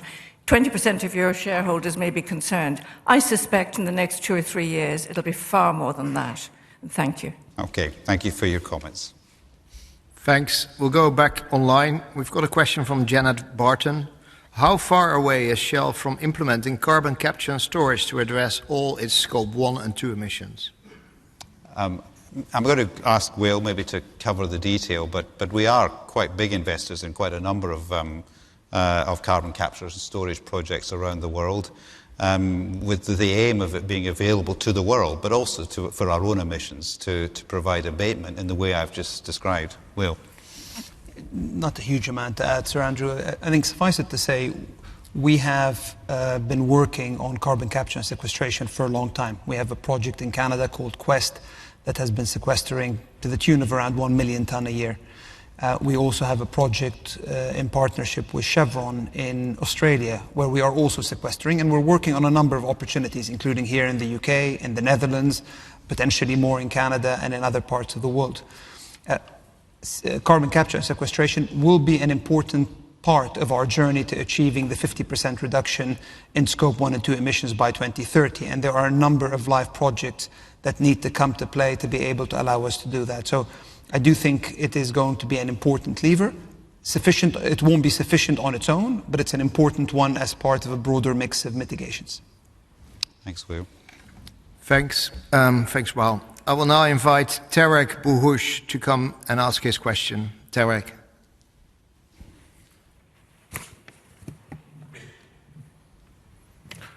Hello, my name is Tarek Bouhouch, and I work for Follow This. I wanted to say that in your recent update of your energy transition strategy, you scrapped your 2035 target. You took this decision 1 year before this target entered your 10-year strategic planning period. The concomitance of these two events is unfortunate, to say the least. It means you could also scrap your 2050 target 11 years before the deadline, the exact same way you decided to scrap the 2035 target this year. So my question is, can you reassure us that Shell will not scrap your 2050 target, net zero target, between now and 2039? Okay. Look, first of all, maybe just comment on the 2035 target. The reason we chose to remove this primarily was because we were looking forward to certain developments that would allow us to be able to properly account for our customers' lower Scope 1 and 2 emissions and count them as Scope 3 emissions reductions for us and therefore in net carbon intensity. We've been pushing quite hard, you heard me talk briefly about this earlier, about having better processes for carbon accounting and things that are agreed, possibly at the COPs, that allowed more transparency in the way that we could achieve credits for our customers' foregone Scope 1 and 2 emissions using our products and using our hopefully lower carbon products in order to us to meet what it was quite a demanding target for 2035. And we've just been somewhat disappointed in the progress in the developing of this accounting process. And the things are very complex. It's very hard to see specifically that far ahead and know with certain certainty when we're so dependent for Scope 3 targets on the attitudes of customers, on regulators and governments. But we'll look again at 2035 or somewhere between 2030 and 2035 when we do the next refresh of our energy transition strategy in 2027. Right now we are absolutely committed to 2050. We develop everything from that and we use the scenarios to make sure we're on track to get there. And that's the planning basis we have for now. I'm not sure I want to answer your question in exactly the way you've asked it, but this management team and this board, seeing what we can see going forward, believes that 2050 is an important trajectory for us to plan Shell against. Okay, next question. Excuse me. I'm afraid I didn't hear a firm answer to my question. You know, the 15 years to come might face a scrapping of your 2050 target. And that was a long answer, but I want to remind my question for those who... I think I've said all I want to say on this subject. I mean, we're driving hard to get to net zero by 2050 now. It's shaping what the board does. It's shaping what management will do. And maybe going back to what Will said, I mean, look at our track record. Look at all the things that Will mentioned in our cuts in methane emissions and flaring, and the cuts in our own emissions. our commitment our ambition to get to 15 to 20% less oil products. We're doing a number of things which we think add up to, in the fullness of time, the right trajectory to get to 2050. And your track record is the scrapping of an interesting target the year before it enters your strategic planning period. I'm afraid this is not reassuring, and it leaves the 2050 net zero target empty. So we should focus on meaningful medium-term targets. We see things with a slightly different emphasis. We believe that too much of the world right now is arguing about who's got the better target, and more should be about who's delivering most against the targets. And I think Shell shapes up very well. Thank you. Now, I think we've answered the question. Thanks, Derek. Not to your satisfaction, but I think we've had the debate. Only half of it, sir. Thank you. Okay. I'll move now to another question online from Catherine Mulvey. Good morning. My name is Catherine Mulvey. I'm representing the Union of Concerned Scientists. Internal corporate documents made public through a bicameral congressional investigation in the US demonstrate that the days after President Trump was elected, a Shell media manager worked to soften methane reduction language, and still to be true to ourselves, in an effort not to upset the Trump administration, which sought to roll back methane standards. Meanwhile, the American Petroleum Institute, in which Shell holds a leadership role, launched a voluntary methane program in 2017 that internal documents reveal was explicitly designed to stave off future regulation. Why then did Shell, Gretchen Watkins, that's our country chair in the US, call the final watered-down EPA regulations frustrating and disappointing in 2020? I mean, I can answer in the general, but I think there's some specifics in there, and Gretchen Watkins ultimately reports through to Will, so maybe, Will, you might want to take this one. I mean, there's a lot of he said, she said, so I won't be able to point exactly who said what at what point in time. Let me echo a couple of things. One is our commitment to methane emissions has been on the record for a long, long time, and we have been driving down our methane emissions very actively for many years. And this is one of the numbers I quoted earlier, 70% reduction since 2016.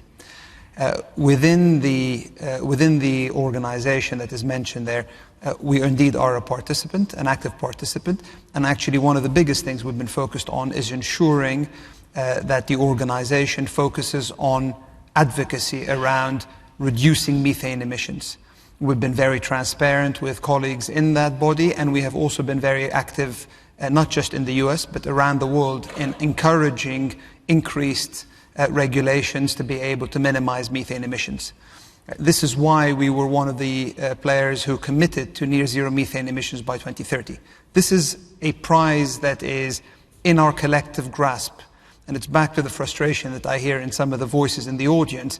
This is something we can all go after. Shell is leading the charge in that space, and we can continue to influence others in that arena, and we are. And this is one of the areas, actually, I'm very proud of how the organization is shaping up. We are recognized as a gold standard, that's a technical term, in terms of how far we've taken our own methane measurements and methane emissions.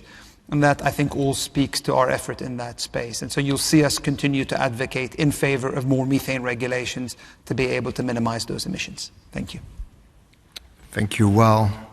And we now move back into the room. We have a question from Paul Rosenberger.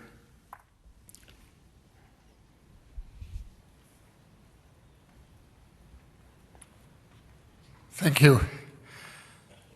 At the close of COP28, the UN Secretary General said that limiting global heating to 1.5 degrees will be impossible without the phase-out of all fossil fuels on a time frame consistent with this limit. This has been recognized by a growing and diverse number of countries. When is Shell going to cease fossil fuel production? And if it is not, will you please explain why the Secretary General of the United Nations is wrong? Okay. Well, we clearly disagree. We believe... You've told me that before. Okay, well, I'll make the same point. I mean, we actually think in order to maintain standards of living that we're comfortable with and to allow some of the poorest people in the world to get access to energy for which they've been denied as they increase their population going further. We need to keep hydrocarbons, fossil fuels if you like, in the mix. There's more we can do to reduce the carbon intensity, and we are doing, of those fossil fuels by replacing coal with natural gas and by reducing the emissions that we cause through producing and refining fossil fuels that we would produce or others would produce, for the use of energy or indeed in the manufacture of other things like lubricants and plastics. And we're doing all of that, whilst at the same time growing a lot of new energy from different sources based either on biosources or renewable sources.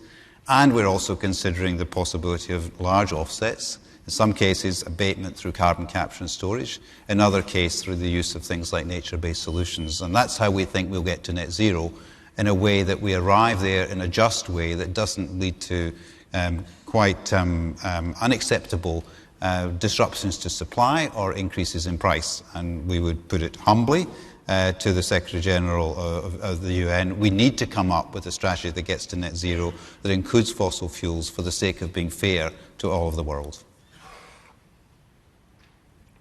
Certainly in the transfer, yes, there will be a need for fossil fuels. And I'm not talking about lubricants or plastics, but actually fuels which are used to produce energy. I think you need to be clear, very publicly, why he's wrong. And if I could ask one question which has arisen from an earlier statement you made. You said that some energy requirements cannot be met by electricity. Cannot, that's a very absolute word. Which? Well, I mean, right now, where you need a very high temperature very quickly, in certain parts of industrial manufacture, it's very hard to see that being supplied by electricity. There is work going on, I agree with you. It can do more, but I would say it's very hard to imagine an electric plane flying large distances, and therefore they're going to need some kind of fuel, either sustainable aviation fuel based on biofuels, or maybe ultimately hydrogen. But even that is problematic because you'll need a lot more volume in your tanks for hydrogen than you would need for a biofuel or for jet fuel. So I think we would find it very difficult to imagine that you could use electricity to drive large ships, which is why we say in the short term we should drive them on LNG and have that LNG increasingly replaced by hydrogen and its derivatives. So I think there are many aspects of industrial production where CO2 is a byproduct, like steel and cement and some fertilizers. It's not just there as a result of energy for heat. So they are all part of the hard-to-abate sector. I could go on. The agricultural sector produces a lot of methane, a lot of CO2. They all need to be dealt with, and the solution is not build more renewable power. I think the only thing I'd add would be that Orville and Wilbur Wright probably wouldn't have believed that Concorde was possible. Well, okay. I think a lot more is possible, Sir Andrew, than you believe. Well, we need time, perhaps. Yeah. Well, I hope we've got it. Yeah. Well, if you forgive me, it's all very well to make those statements, but you know, I happen to have a reasonable experience in handling a lot of technical and economic issues throughout my career. Of course, nothing's impossible, but it's also about probability. I would say it's very improbable we can navigate our way through the whole energy transition, including steel making, including cement making, including running ships, including running planes, and I think the whole thing can be solved by renewable electricity and in a way that would be affordable to most people. But we should have to agree to differ on that. Doesn't mean we can't dream. I may be proved wrong, but we also have to be practical about what we invest in as Shell to maintain a return for you as a shareholder. I don't like saying I hope someone's wrong, but I think in this case I do. Okay. As a retired mechanical engineer who's had to do on a smaller scale, some of the things you have. Thank you, Mr. Rosenberger. We've got quite a few questions still left, both in the room and online. So if you can keep your questions short, Then we'll try to go through all of this with all of you. Next question is online again from Ruby Marfa Hazard. Are we on track for clean energy, solar, wind, etc.? Are we in profit? What's the plan for the next 5 years? Thank you. I'm not sure how to answer that question, actually. I mean, you know, in terms of what our plan is, we've said that we will continue to invest in a number of clean energy areas, and we've committed to $10 to $15 billion since we gave our Capital Markets Day in the middle of 2023, by the end of 2025. That's the plan, and we're working on a number of other things that might prove investable in the fullness of time.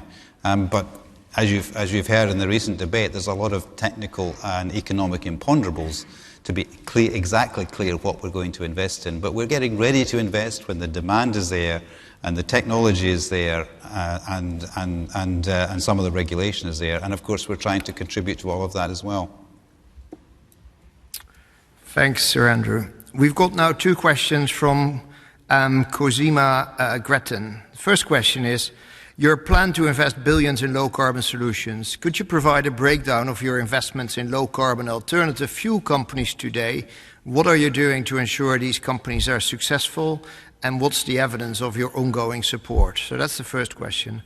Her second question is, what are Shell's specific plans to reduce the carbon intensity of LNG? And how do you address the criticism that investing in LNG infrastructure may lock in emissions for decades to come? Yeah, look, I don't have the breakdown of all the small companies, and we do this. We invest in who are playing in the low carbon sector. I mean, maybe Sinead has. I think that's something we'd have to talk to you about offline. But we do that work. Happy with that? I think just the very short one would be that in 2023 we spent some $5.4 billion on low carbon investments, and actually a similar amount the year before, and we've committed to between 10 and 15 billion between 2023 and 2025, providing significant investment levels going forward. Each of these companies has ongoing support from us through both secondments, technology, and many other aspects as well. Sir Andrew. Yeah, look, I mean, Will may want to add to this, but I mean, there's lots we can do to reduce the carbon intensity of LNG. I mean, clearly, it is quite a carbon-intense process, you know, in particularly in the liquefaction phase. You know, we are looking at ways in which we can increase the use of renewable electricity, for example, and also in ways in which we can increase the efficiency of the whole liquefaction process, so that less fuel gets burned in making the liquid and is returned in the final product. And I know from my visits to Shell's research facilities and so on that our engineers and our scientists are trying to continually to drive that down. Okay? Yep. Okay. Thanks, Chair. We've got a question online from Richard Trefetchnik. Why does Shell continue down the path of using surplus cash for share buybacks, i.e. boosting shareholder returns, instead of ploughing those surpluses into accelerating the energy transition to renewable energy? I would be willing to forego any near-term returns for a safer future for the next and coming generation. Could Shell ask shareholders whether they would be willing to accept lower dividends and total returns in exchange for a shorter time to net zero carbon? End of question. Well, we do ask our major shareholders that question, and right now, buying back shares is a very efficient way of returning cash to shareholders who would like to see a decent cash return, because we believe our shares are very cheap relative to what we think is the value of your company. And so we have strong approval for this. And I don't think at this stage this means that investments are foregone that might otherwise lead to a greater lower carbon future. Indeed, I would say to the people receiving those cash returns, if they believe that, then they're perfectly able to reinvest that in companies who are maybe in those sectors that we are not, particularly in something like the power sector, which I've said is not going to, it's where Shell doesn't have the same sort of skill set as we do have in things like transport. I think we've not felt a lot of pressure to actually give up buybacks and in turn invest a lot more of projects that we don't think are ready yet to be invested at the level that would work within Shell. Good. We're moving now back into the room. Can I invite Bibian Elbers to ask a question?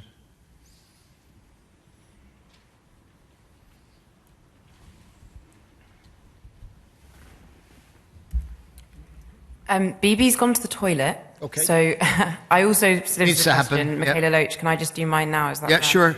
And I want to preface my question with some context. Maybe I'd you like to- first introduce yourself. Oh, I'm Mikaela Loach. I'm here on behalf of We the People in the Niger Delta. Cool. And if it's all right, because I would like to address the people who are watching the shareholders as well, I'd like to look to the camera while I give the context, and then I will turn back to you. As long as you keep it short and sweet. Yeah, no, I mean, other people have also taken some time, so I think I'm allowed that as well. Lovely. Okay. On account of your fossil fuel production in the Niger Delta in Nigeria, the life expectancy there is currently only between 41 and 46 years of age. Am I meant to be looking over there? Thanks. That's younger than most of the people in this room today. How can you be comfortable profiting from limiting the lives of millions of people? The money that lines your pockets and allows you to comfortably grow old prevents that same dignity for people in the Niger Delta. In the 70 years where you made stupendous profits for your shareholders, you transformed the Niger Delta into the most polluted place on earth, and its people among the poorest and most poisoned. In that period, your company has been complicit in flaring gas non-stop at 178 flare points all over the Niger Delta, emitting millions of tons of CO2 yearly and poisoning over 40 million people with cancer and other respiratory illnesses.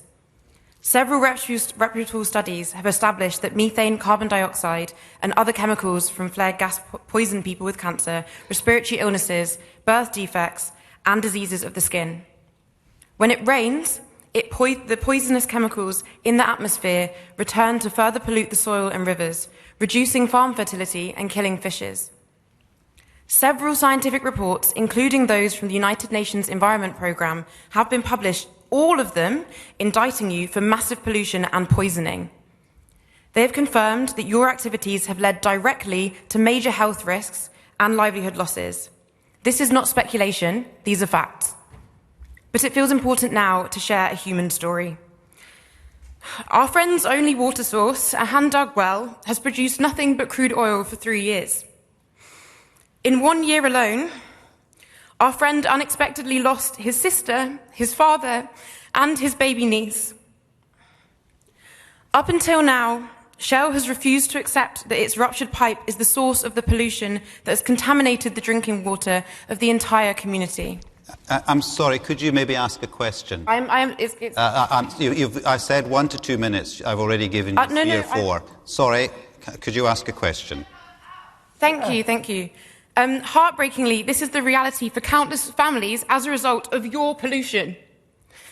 Who will fix the health of millions of people you have poisoned? For years, you have pushed back against the legal case from the Igale and Bile communities, against you for your decades and decades of pollution. The Igale and Bile communities are of many of hundreds of communities whose livelihoods have been devastated by Shell and who are now suing Shell this year in the UK courts for a violation of their health and for their right to health and a clean environment. It's convenient that this case coincides with you selling off your onshore oil assets to shadow consortiums that were conveniently only set up recently. Now that the case can be heard in the UK courts, we know that you are rushing to sell off your assets to avoid accountability. You're attempting to walk away from 7 decades of reckless oil extraction and its attendant ecological health and livelihood impacts. As you always have, you're attempting to avoid justice and reparations. Okay, we've got your we question. will not let you do that. You will not get away with the destruction of our communities. People across the world are rising up against the Delta and against Shell. I said 1 to 2 minutes. Your days of profiting from our destroying our lives are numbered. You're going to be asked to leave the auditorium. I've heard your question. Other people have had more time than me to ask questions. Go this way, please. Thank you. Yeah, just finish your question. Leave it for a minute. Security, leave it for a minute. Leave it for a minute. No. Leave her. Please, leave it for a minute. Leave it for a minute. Could you maybe turn and face the... Could you face the people who you're asking the question? Yes, I can. And I think you've asked your question. I haven't asked my question. My question is, who will clean up nearly 70 years' worth of oil spills and gas flaring in the Niger Delta? Who will fix the health of indigenous people? Who will restore their livelihood? Okay, thank you. I just want you to know that your days of profiting off our lives are numbered. Right. And we will end your profits. We will end your company. You do not deserve to continue profiting from us, and I will leave now. Okay. Well, you don't need, well, we'll give you an answer. We'll give you an answer. Stand it, because we'll attempt an answer. But please, we heard you for a long time. I also think that it's very rude of you to try and remove me from the room when I'm trying to ask a question like anyone else. But when I started the meeting, I said 1 to 2 minutes. You spoke for over 5. So that's all. Will. Thank you for the question. Look, firstly, I think just to acknowledge how difficult the situation is in the Niger Delta. And I just want to give you some numbers as well related to that. We see significant leaks in the area, leaks that are material in size, often over 100 kilograms. 95% of those are coming from sabotage. Third parties coming in and sabotaging these pipelines. You know that's not true. Can I just finish the... Yeah, I'll let you finish. Yeah. Thank you. This is reviewed by the government on a regular basis. It's all transparent. We list every single leak that we have on our website, and those are audited. We have the SPDC joint venture is the party that is essentially operating there. SPDC, as a joint venture, has a capability that remediates all of those leaks on a regular basis, at least the ones where they can access, because some of them they cannot access for security reasons. Your question was specifically about who is going to clean up. SPDC joint venture, through the transaction that we are going through at the moment, continues to have the obligations and the commitments because it's a joint venture that continues as was. The roles and responsibilities will not change. That joint venture will continue to have the operational capability to be able to do what it needs to do from a remediation perspective. And the share that we are selling, the SPDC part, will continue to have the financial wherewithal to be able to execute its own commitments. So rest assured that that does not suddenly disappear. It continues to be held to account for anything that might happen and anything that will happen. And that's like any other company in any other part of the world. Thank you. Thank you. Okay, next question. Thank you. We now move into the room and we have John Collingwood who wants to ask a question.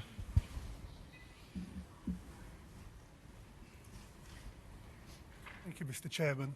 First of all, can I say a big thank you to all the security guards who've helped manage the meeting today. Unlike the previous 2 years, the meeting, I feel, has gone very well. Thank you.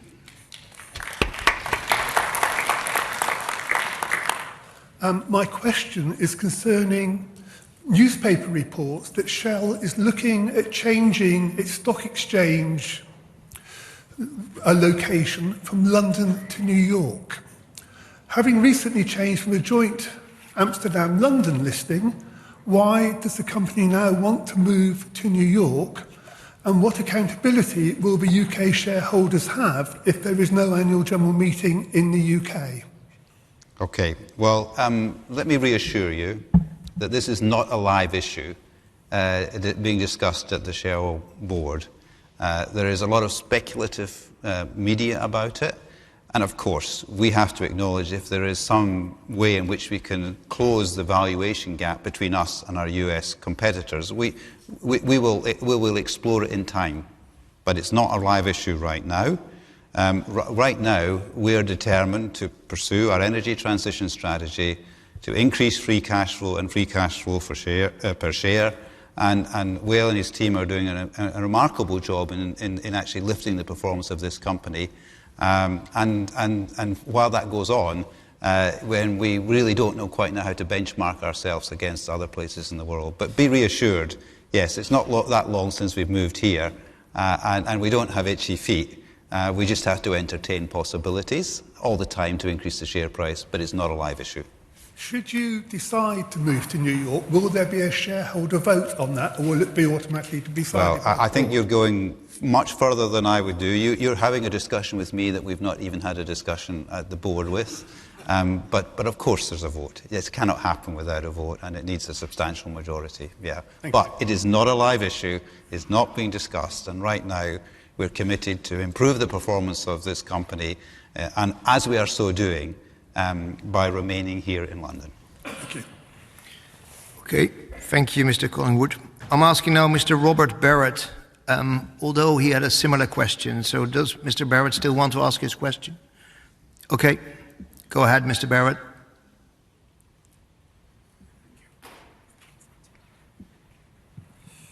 Where have we got to now? Well, it's afternoon, so good afternoon, everybody. I have submitted 3 questions, but first of all, this one about the listing. I had Maybe you could ask the 2 that are not about the listing. I hope I've dealt with that. Well, it's really, but would you enable us to buy registered shares as well as American depository receipts on both exchanges?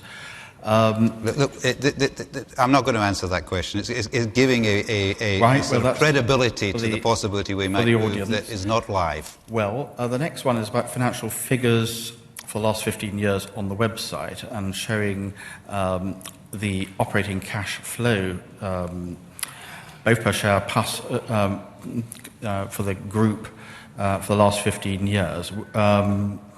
I wonder if you could see that on the website as well as on in the reports, printed reports. And the other question is, I don't think oil companies are responsible for consumer behaviour, but how can we, as a company, encourage consumer behavioural change, like long-lasting quality cars, other uses of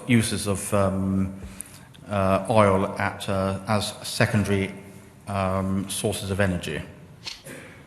Okay, well, let me do the second part, and Sinead will, if it's clear, Sinead can handle the first part. We're a customer-facing company. We have a great brand, and so we can influence customer behaviour. And where we feel we have a product, particularly if you're hinting whether we have a lower carbon product, we know how to market it and promote some of the changes that the customers would enjoy if they were to move to a product that had less carbon in it. So, we're on it. But and that's part of the area where we're perfectly prepared to accept accountability. But Sinead. And thank you, Mr. Barrett. Appreciate the review of both the website and the annual report. We continue to try and find balance in terms of what we disclose, and as you're rightly put, we have more on the website in terms of the previous years, so we go up to 10 years with some of the data. Let me continue to look at how we provide you with transparency and where that data is available. As I say, it's a complete balance in terms of what we put into a very large report versus what we put on the website. We'll continue to look at that for you. Thank you. Thanks, Sinead. Thank you, Mr. Barrett. We've got a question from Peter Brandt, which is also about the New York Stock Exchange, but just question whether you still want to ask your question. I think I've answered. Oh, no, yeah.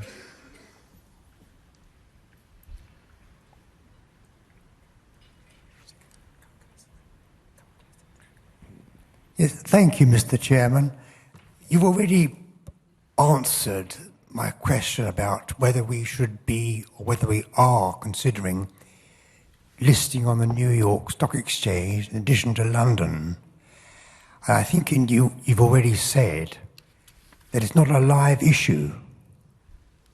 Now, although I respect your opinion, I think it is, or at least it ought to be, a live issue because it affects the value of our shares. Could you please give me your comments and observations on that, please? Thank you. Well, what I'm trying to explain is that we are not currently debating the possibility of moving to New York as a board. Right now, what we're debating is how we can lift the performance of this company in all ways possible through running it in a more focused and simple way, increasing free cash flow per share and free cash flow so that we can close the apparent valuation gap with some of our competitors who are listed in New York. And until we've completed that, There is no way in which we can benchmark the alternatives that might be available to us. But I keep coming back to that. I can't be any clearer. It is not a live issue, and therefore there's no reason why it should have any significant impact on our current share price. We'll impact that through the way in which we run this company better. Thank you, Mr. Chairman. Thank you. Now to go online to a question from Donald Freestone.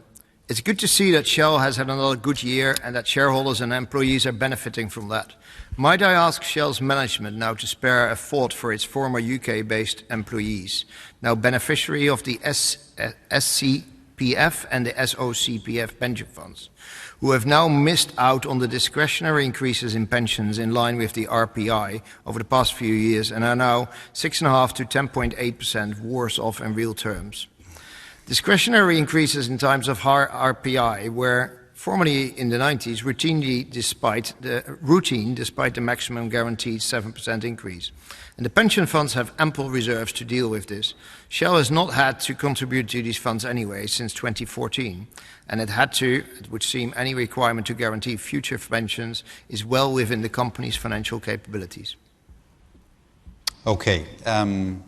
I might ask Sinead to add a bit of detail on this, but I would point out we do think that our pension fund is a very attractive and progressive and effective fund, and we saw increases of 7% in 2022 and 2023, and this year we've done our increase in line with RPI. I take your point, but it's a long time ago when we may have considered discretionary increases above that, but 7%, and then RPI, we think is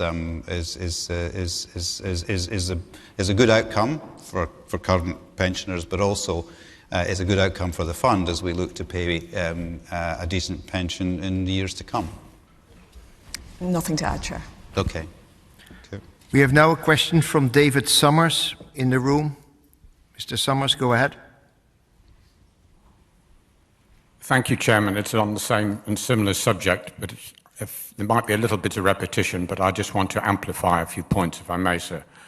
Shell continue to have superb profits. In 2023, they were some $28 billion, and in 2022, the profits were a 150-year company record of almost $40 billion. Over the same period, you and your colleague directors and senior executives had substantial increases in your remuneration and bonuses, which no doubt at least preserved your real terms earnings. Please contrast this with the Shell-defined benefit pensioners in the UK, many of whom are no doubt also loyal shareholders, who are now enduring a permanent real terms cut in their Shell pension of between 6.5% and 10.8%. The Shell Company's pension fund and its overseas equivalent is amply funded to fund full indexation, i.e. beyond the 5% and 7% caps, without a call on Shell for funds. Indeed, Shell has had a contribution holiday since 2014. Why was this indexation not fully reflected in the pension awards in 2022 and 2023, as has happened on previous occasions?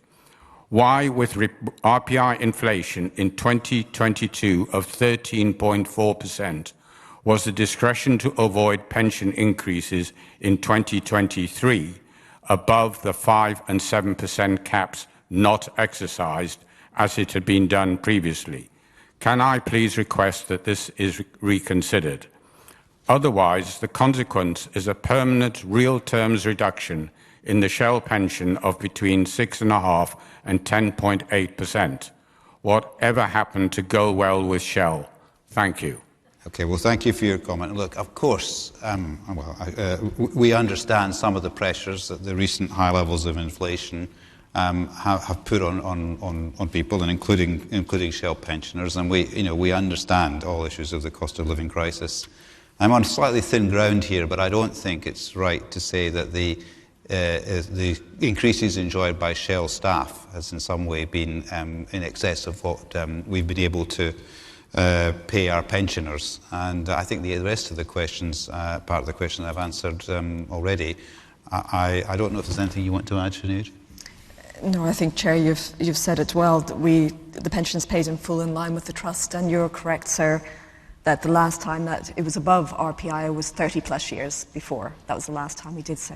But I think, Sir Andrew, you've answered it. Okay. But if I may, sir, as I've just said, you've very recently had record profits, and I think there should be some similar reconsideration, because this real terms reduction is significant and stays with pensioners, loyal pensioners, people who work for Shell and probably been the bedrock on which this company now is surviving and going forward. So I'd urge you to reconsider. Thank you. Well, we'll continue to talk to you and your representatives, but thank you for that. Thank you.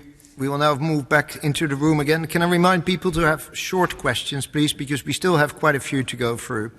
Mr. Joshua Weerts, please, with a question.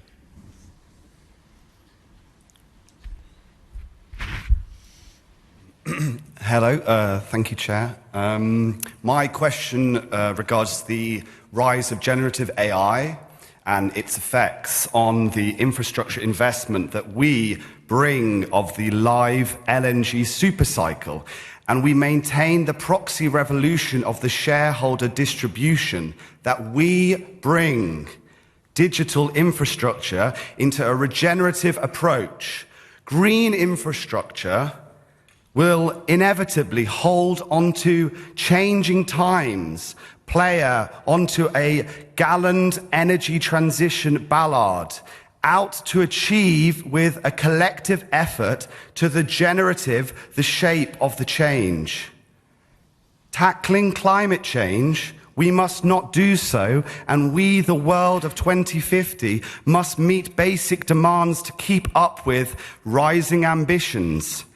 LNG, especially in Asia, boasts energy blending with big grass, before transitions into more solutions. Brazil, deep with water access into biofuels, at the forefront, the leading player for delivering shareholder returns. Though the energy transition into the energy mix, the positive transition into the energy mix, global flaring into 1-3. Despite this action, more is needed to address climate change. Who are taking the energy transition forward into the energy mix, growing our LNG forward to low carbon energy transition, which shapes the role that Shell can be investing case through energy transition? Powered by wind and solar to create more assets per immersion What's your question? I'm sorry. Look, it was an earlier question. I said 1 to 2 minutes. My apologies. I'll just round it up. Okay. I want to deliver to you, our shareholders, an increased flow. Routing flaring shows our progress as we grow our customer expertise. We aim to grow bioactivities made from waste as we gradually reduce customer emissions by 569 million tonnes by 2023. But sorry, this is not a question. This is a statement. I mean, what is your question? I'm sorry. Please wrap up and ask a question. For example, hydrogen, proving these businesses and how focused and achieving about how we are focusing on simplification as at once, step by step, all over the world into the future. Look, I'm being extremely patient, as are the rest of the audience here. This is a statement, it's not a question. What is the question? Your vote today will which shareholders are the stewards of the global economy. Specifically, the 27 investors of this board believed that climate change is not real. As we have indicated in our energy transition report, one of the key elements... I think you've lost the whole audience, so maybe you could just ask us a question or sit down. I wonder if you could just respond to what I've been saying. Maybe... to be honest, I couldn't I have to be honest, I couldn't fully follow it, so if you could fashion it into just a simple question, I'll see whether myself, Will, or Sinead can answer it for you. As we have indicated in our energy transition report, one of the key elements by doing that, which has contributed in particular in India and China, it doesn't happen overnight. If we are at risk as our shareholders to our competitors to deliver more value with less emission, be long and say you are aligned with Paris to align the aims of the Paris Agreement. That we needed to come on, you're just reading the script. You've got a great pack there. Just ask me a simple question. Please, it's what this is about. Am I not being, I'm really sorry, am I not being clear? No, you're not being clear, I'm afraid. I'm sorry, I struggle to focus my thoughts. Focus on my So, to wind down, we have therefore an LNG, and lastly, we would appreciate the provenance met carbon intense target. We signposted over 20% of our capital budget. Look, I'm sorry, if you cannot ask a question, I'm going to have to cut the microphone off, because you're wasting all our time here. I mean, it's not clear. The essence of my question is in terms of the impact of generative AI on Shell's desire to green their industry. Great question. Let's try and answer that. Okay? Okay. Maybe, Will, you'd like to talk about some of the things we're doing with AI. Sure. Look, so there's technology has been at the heart of Shell's progress for decades. Generative AI is playing a big role. Rather than give you a theoretical answer, let me give you a more practical one in one specific example with Holland Hydrogen, which is our green hydrogen facility, the largest in Europe that's being built at the moment. It's a project which we are looking to, over the years, if we can create the value out of it that we expect, scale up. And AI is being used to be able to anticipate, for example, weather patterns, to be able to modulate between green electricity that's coming from the offshore wind farm into the electrolyzer that converts that electricity into hydrogen, and which can be sold to industry as well into the trucking space. You need a capability that's able to reflect in seconds what changing wind patterns are, changing demand patterns are, potentially changing supply patterns are. And while we would have typically done that manually, our ability to be able to use AI and all the capabilities that come with it, I think will significantly enhance the opportunity to create value out of this. There are many examples like these that are being applied, and I think are going to be critical, as you rightly say, to the green transition, and that's what we're going to be driving forward. Thank you for answering my question. Thank you very much. Sorry about the issue. I apologise. No, that's... Thanks, Mr. Woods. Thank you for saying that. I appreciate that. Next question. We've got another question in the room from Rajiv Gunavarda. It's also about AI. Maybe focus the question on AI. Well... Good afternoon, Rajiv, Board. yeah. My name is Ranjiv Gunawardena, a retired investment banker. My question is based upon AI. How are you going to deploy this? Earlier on, you tried to answer that gentleman's question, but AI should be used for exploration, in my opinion, in a very big way, because there's a huge game changer happening, and I want you guys to really look into this area, because this could actually make things really, really good for all the shareholders. Maybe I can just look at one of the things I can say is observing from, sort of a bit removed, being a non-executive chair, Shell is doing an enormous amount on AI and has been really for quite a while, even before it became more fashionable and where people were excited about the recent breakthroughs. I meet it all the time. They're pushing at the boundaries, seeing what's possible. And indeed, if I look at sort of the technology strategy of the company, it's sort of course, we've got some existing businesses we want to make more efficient, but it's dominated by the digital and by the low carbon side of things, with AI being very prominent in it. I can assure you they're on it. Good to hear that. And also, I'm quite saddened to see there's only 5 people from the board of directors here. Can you explain to me why there's a huge absence of all the other parties who are supposed to be here? I sure can. I mean, and some other people have alluded to it.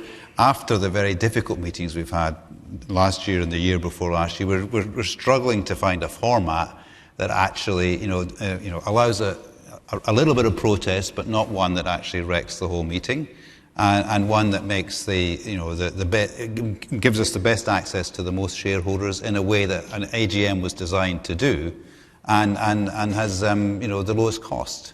And I decided, particularly after last year, when we had a very ugly incident when some people chose to storm the stage with all of the board on it, that it's easier to keep 5 people safe than it is 15, and it's also low cost, and in some ways it sort of represents the fact that we're running things on a hybrid basis. They're with us, they're listening. The committee chairs are available if I think there's a question that we cannot answer. So we're trying things, we're experimenting to see what's the best way to do things in what is, as you've seen, quite a difficult environment in which to try and pull off a successful and complete AGM. But at the end of the day, as shareholders, I turned up today.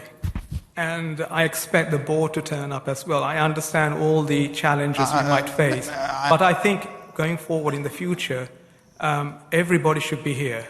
Okay, because I think it's fundamental that we have an engagement, because once a year we might meet you guys. Well, but we might find that it's better to have an engagement by being fully hybrid. We're not allowed to do that. So we're trying things, and some people have kindly said it's worked better this year than the previous 2 years. Probably not related to the number of board members here, but nonetheless, bear with us, and we'll find the best way to get the most interaction in the way an AGM was.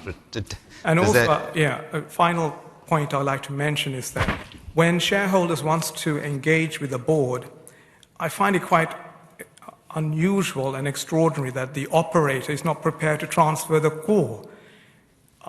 If I want to speak to your good self, I should be able to do that as a shareholder. But I understand that there might be challenges, but still there has to be some mechanism where shareholders can approach on ideas and strategies could engage with. Sure. So we'll take that back and see how, and maybe ask the... So there shouldn't be a situation where the operator actually blocks me from speaking to yourselves. That's unacceptable. You can talk to the investor relations department, and then we'll have the discussion with you. There is a mechanism for this. There is. Well, maybe you could meet with them. Absolutely. The key thing is that we need to have more interaction. Understood. So that people who are demonstrating here, there must be a forum for them to be in, rather than disturbing all of us. So I would suggest that you engage with them on a different platform than this platform. We do engage with them on a different platform, but they still want to come. So we'll have another question in the room from Francis Callaghan.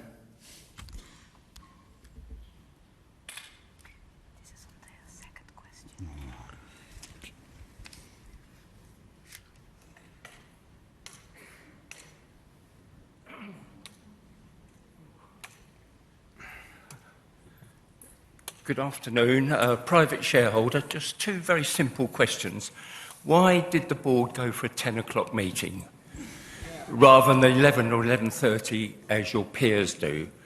This is particularly difficult for your older shareholders. I had to travel in an absolutely packed tube train to get here on time. Yeah, okay. That's the first question. And the second question is, it's very unusual for there not to be a set of audited accounts available before the meeting. Yeah, okay. Every other company does provide that. Right, okay. That's all. I know all these issues. I mean, look, blame me. I mean, I don't know how these meetings are going to go. It's very important for the smooth running of Shell that we get through all the business, and given the track record of the previous 2 years, we found that it could go on and on because of all the protests. I just wanted to build in some contingency to make sure we had enough time to get the meeting done today. We'll continue to reflect on that. On the annual report, It is available online, of course, and you can pick up a hard copy at the registration desk after the meeting. It's quite heavy, and no, I know, but they will be available after the meeting. You may laugh, but it's partly a safety consideration because they're very heavy, and people throw things at our meetings. So, but you can get them after the meeting. Yeah, okay, I understand. But equally, you could access them online if you wanted and have them on a tablet. But okay, a message received. Okay, next question. We will go now to another question in the room from Sarah Brawin, also representing ACCR. Please keep your question short.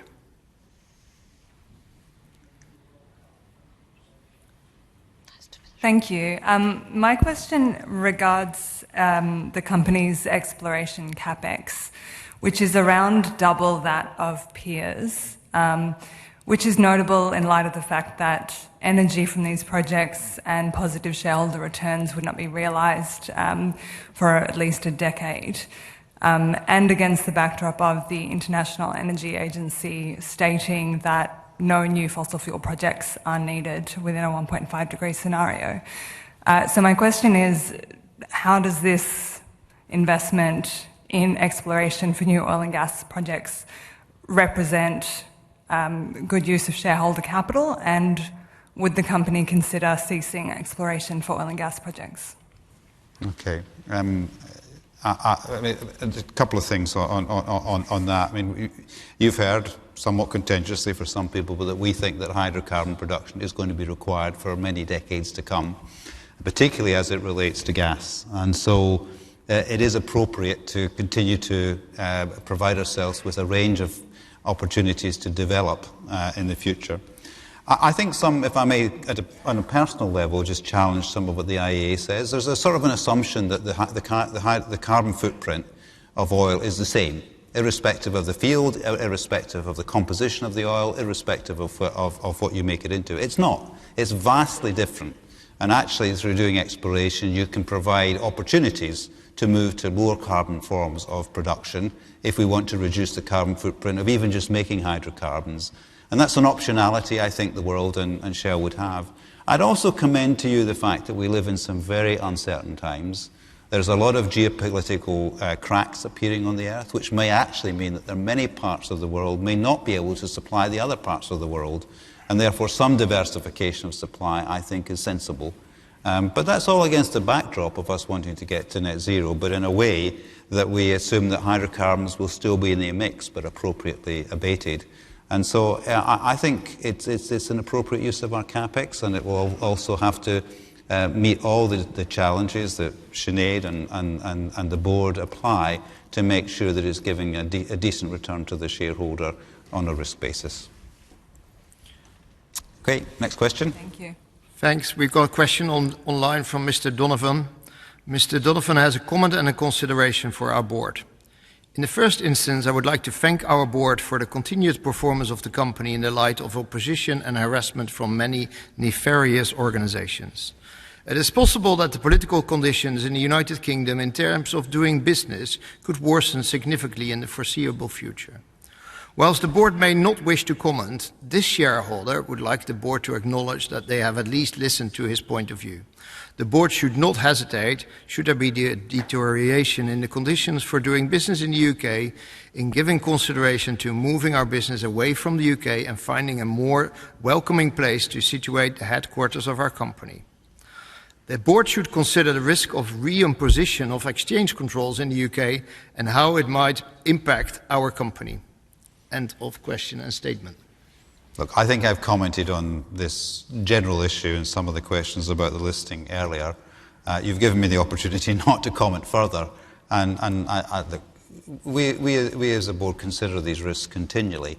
I think it's part of a skill that Shell has through its scenario planning, about what is the right place and the right way to run this company in the future. But right now, as I've said, a move away from the UK is not a live issue. We're here. and we're determined to lift the performance of the company in the way that we've already built up a very strong track record. Do you acknowledge in your question? Thanks, Chair. I would like to ask Bryn O'Brien for a question in the room.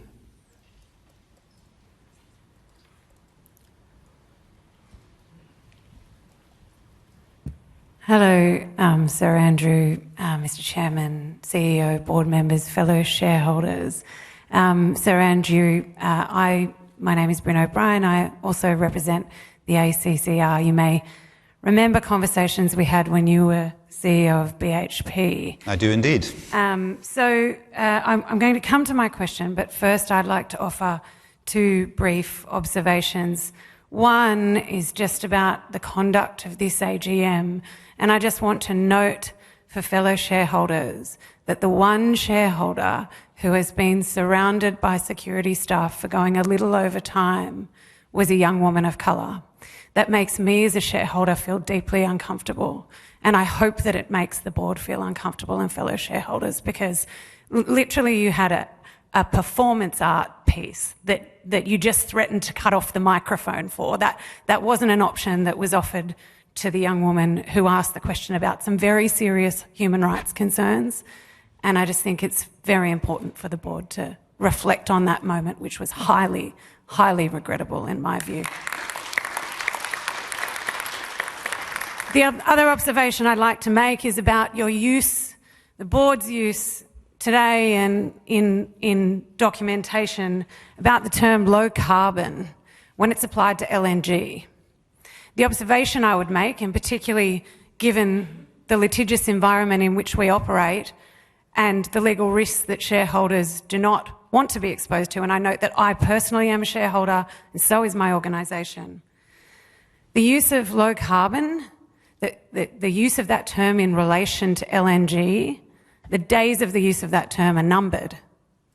I really think that you need to find other ways of talking about a fossil fuel that is not a low-carbon product, particularly when you take into account the life cycle of that product, the extraction, the liquefaction, the transportation, and so on. So they're my two observations. You're welcome to respond to them if you wish, but I don't expect an answer.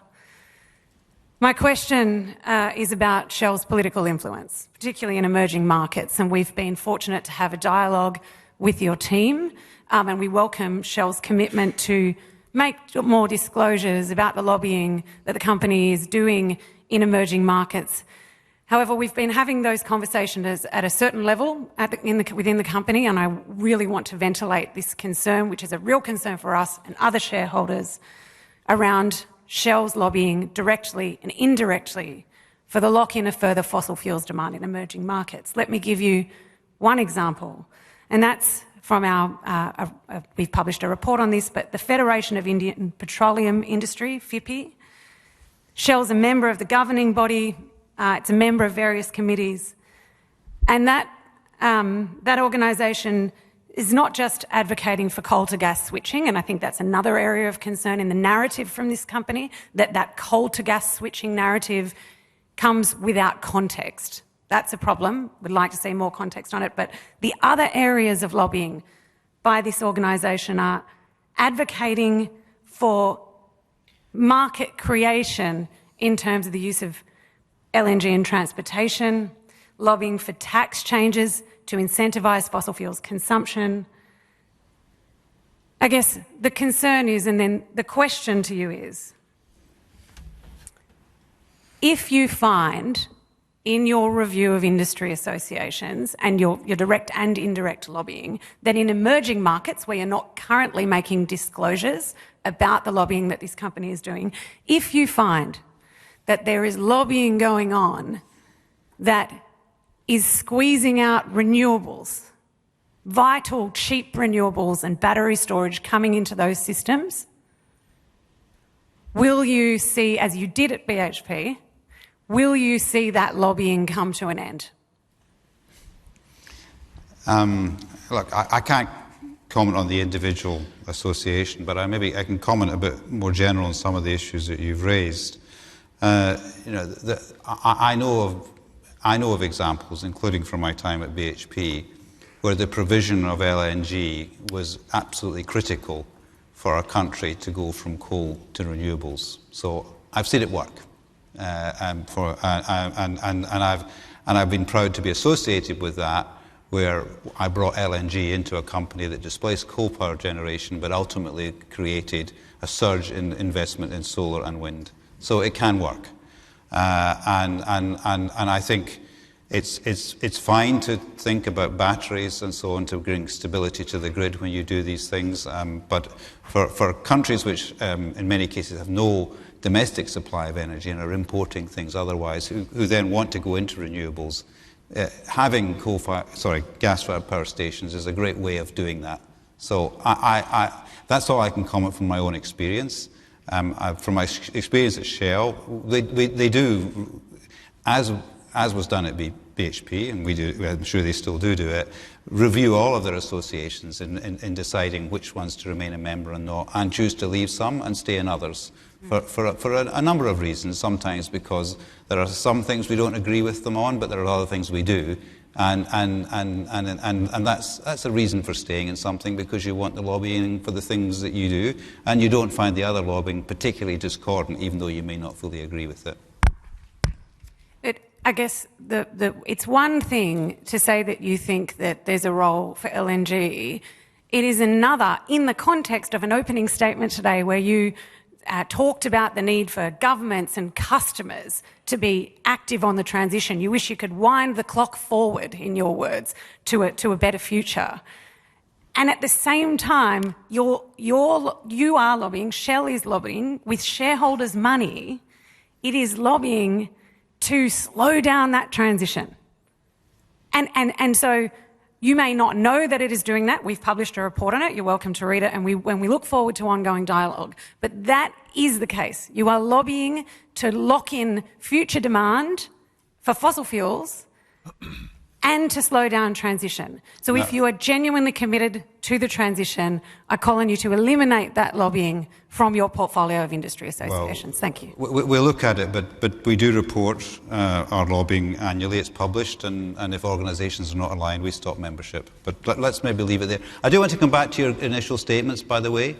I mean, let me just formally say it was a very difficult situation for me to handle, the issue on Nigeria. The lady was speaking to the camera, had her backs turned to the people she was addressing, and it wasn't my choice. Obviously, we have a number of processes in place to keep the good order of the meeting, and I'm sorry if it didn't occur in the right way, because it was not exactly the way I wanted it to occur. I wanted to bring it to a question that we could deal with. And that was all I was trying to do from the chair. I appreciate you saying that, but the apology is not owed to me.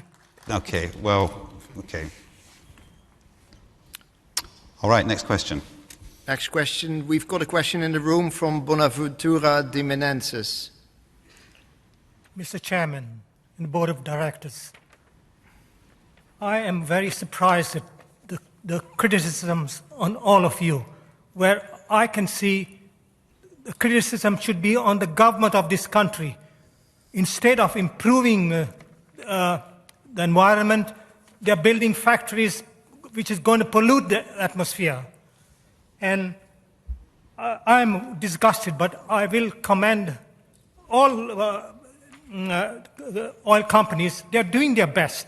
They're cutting down pollution. Thank you.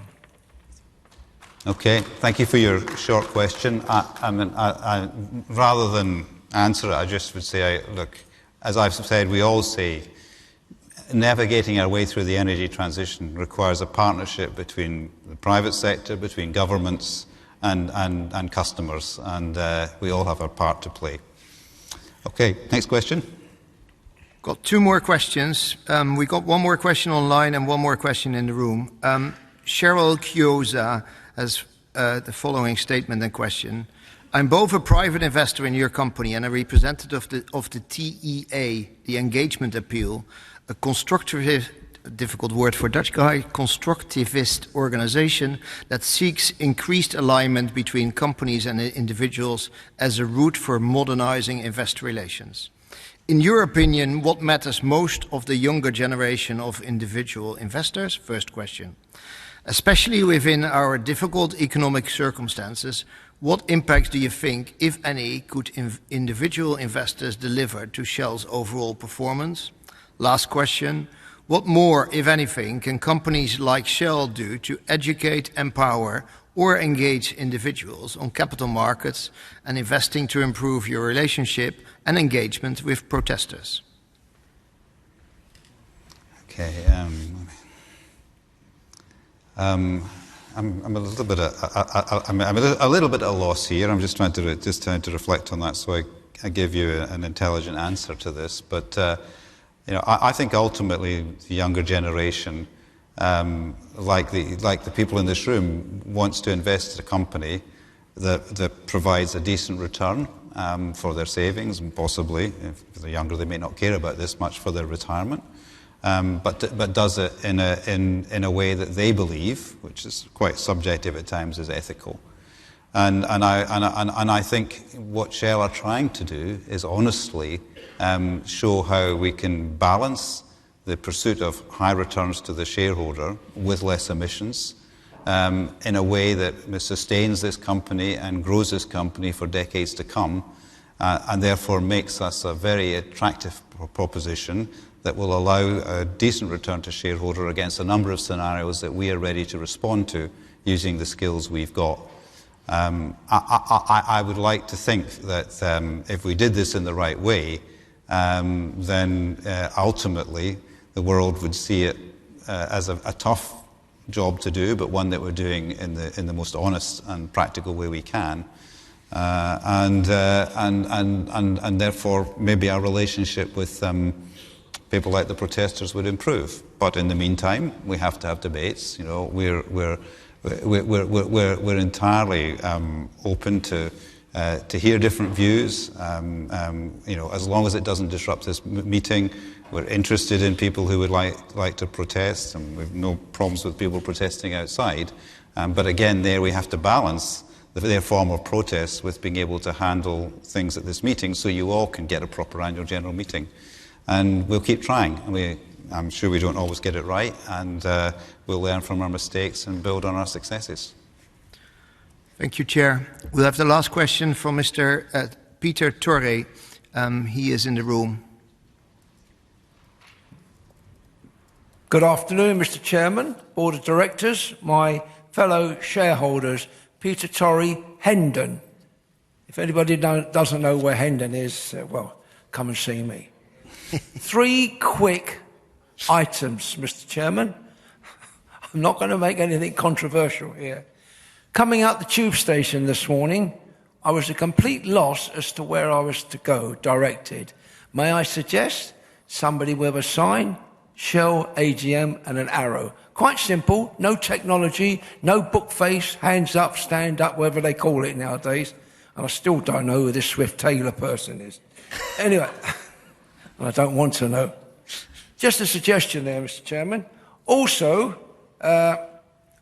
going back to my other colleague here, who said about the staff, I've never been addressed so many times as sir this morning. My God, it takes me back to my teenage days when I was in the Air Training Corps. So thank you very much. The last item, and I'll go to Miss Barbara, she mentioned something about the future, etc. Is my hair really that white? Gee, can't you make this a negative picture and make it black again? There was a film made in 1972 or 73 starring Charlton Heston and Edward G. Robinson. You must see it. It's set in the future, 2022, which we've passed. It's called Soylent Green, S-O-Y-L-E-N-T. Soylent Green. I want to see it come up on the screen. Do watch it. It's very, very frightening. It's set in the future where there's no food, the world is overpopulated, there's no energy, there's no green fields, there's no running water, there's no animals. And Edward G. Robinson, who was actually dying during the film, he died 18 days later. The younger generation have got no idea what I'm talking about. As I say, I don't know who this Swift Taylor is. So do watch it, and it's very, very frightening. We're looking at the future way back in 1972-73. Soylent Green. And thank you very much, Mr. Chairman, for giving me this opportunity of saying my few words. It's gone a little bit longer than I've wanted to go on to, but thank you. That's very good. Thank you. We'll take a note of your suggestions for next time. As I say that as somebody who knows where Hendon is, and that actually does know the film Soylent Green. I'm not sure dystopia is always the best way to cheer us up, but maybe you could cheer yourself up, because I don't think the world we now live in, even with all of its challenges, is quite as bad as is in the film. Anyway, thank you. I think there are no further questions. Nope, so, no further questions. Nope. Nope. Okay. Okay. So we've, I think, looking around, we've appeared to have covered all the questions registered. So that brings us to the conclusion of the meeting. Ladies and gentlemen, I'll leave you to your voting. And a breakdown of the proxy results we've received ahead of the meeting will shortly be shown on the two screens behind me. For clarity, if you sign off by closing the Lumi platform, please rest assured that your votes cast before the voting cut-off time will still be counted. But before we close today, I would like to say a few final words to all of you who've waited patiently through the disruption, which, as some of you commented, was thankfully a bit shorter than I had expected, if you like. But nonetheless, I'm grateful for your patience and understanding. And to those of you remaining who maybe feel a sympathy with the protesters, or protesters who've chosen just to listen, I believe it's right that we should hear your views today. An AGM must be a two-way forum, but clearly I would have preferred to handle the discussions early on through Q&A than just all of us having to listen to their shouting. But somehow we have to find forums where all shareholders are ultimately heard. And indeed, we did present the Energy Transition Strategy 2024 resolution in that spirit, as an advisory vote and a chance for shareholders to challenge and give criticism where they feel it's justified. And I've definitely got a lot of feedback from that. But I do, just before I move on, just want to say a little bit about the complexity of handling a meeting. I made some mistakes last year. I think I asked somebody to remove who was actually asking a civil question. Trying to balance everything and getting things through is not easy. All the time, my idea is to try and keep everybody safe, because safety is a core value for us. Also to make sure we maintain the kind of order of the meeting, its decorum, so everybody gets a chance to ask a question and to listen to responses, and to put myself and indeed the other board members who are here with me on the platform on the spot. I said earlier, I would have wanted things to have gone a little bit different from the lady on the Nigeria issue.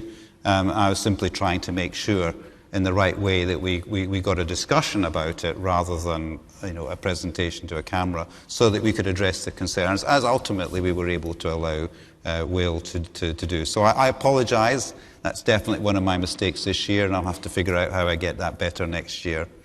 But on the whole, we are dealing with some emotive issues. And climate change is one of them, and rightly so, because tackling it requires real changes, as I've said, not just from us, but from government, the rest of industry and customers, and other companies as well as Shell. And our Energy Transition Strategy 2024 not only sets out the scope and shape of how Shell is changing, but our very real intention to be part of the solution to climate change. And I believe, on balance, the results of today's vote show that we're on that right track. But we know there's much more to do, and we'll continue to update you on our progress. So, on behalf of the board, I want to thank you for your support, for your understanding, your patience, and thank you for everybody for coming. I hope we get it even better next year, and in the meantime, I formally declare this year's annual general meeting closed. Thank you.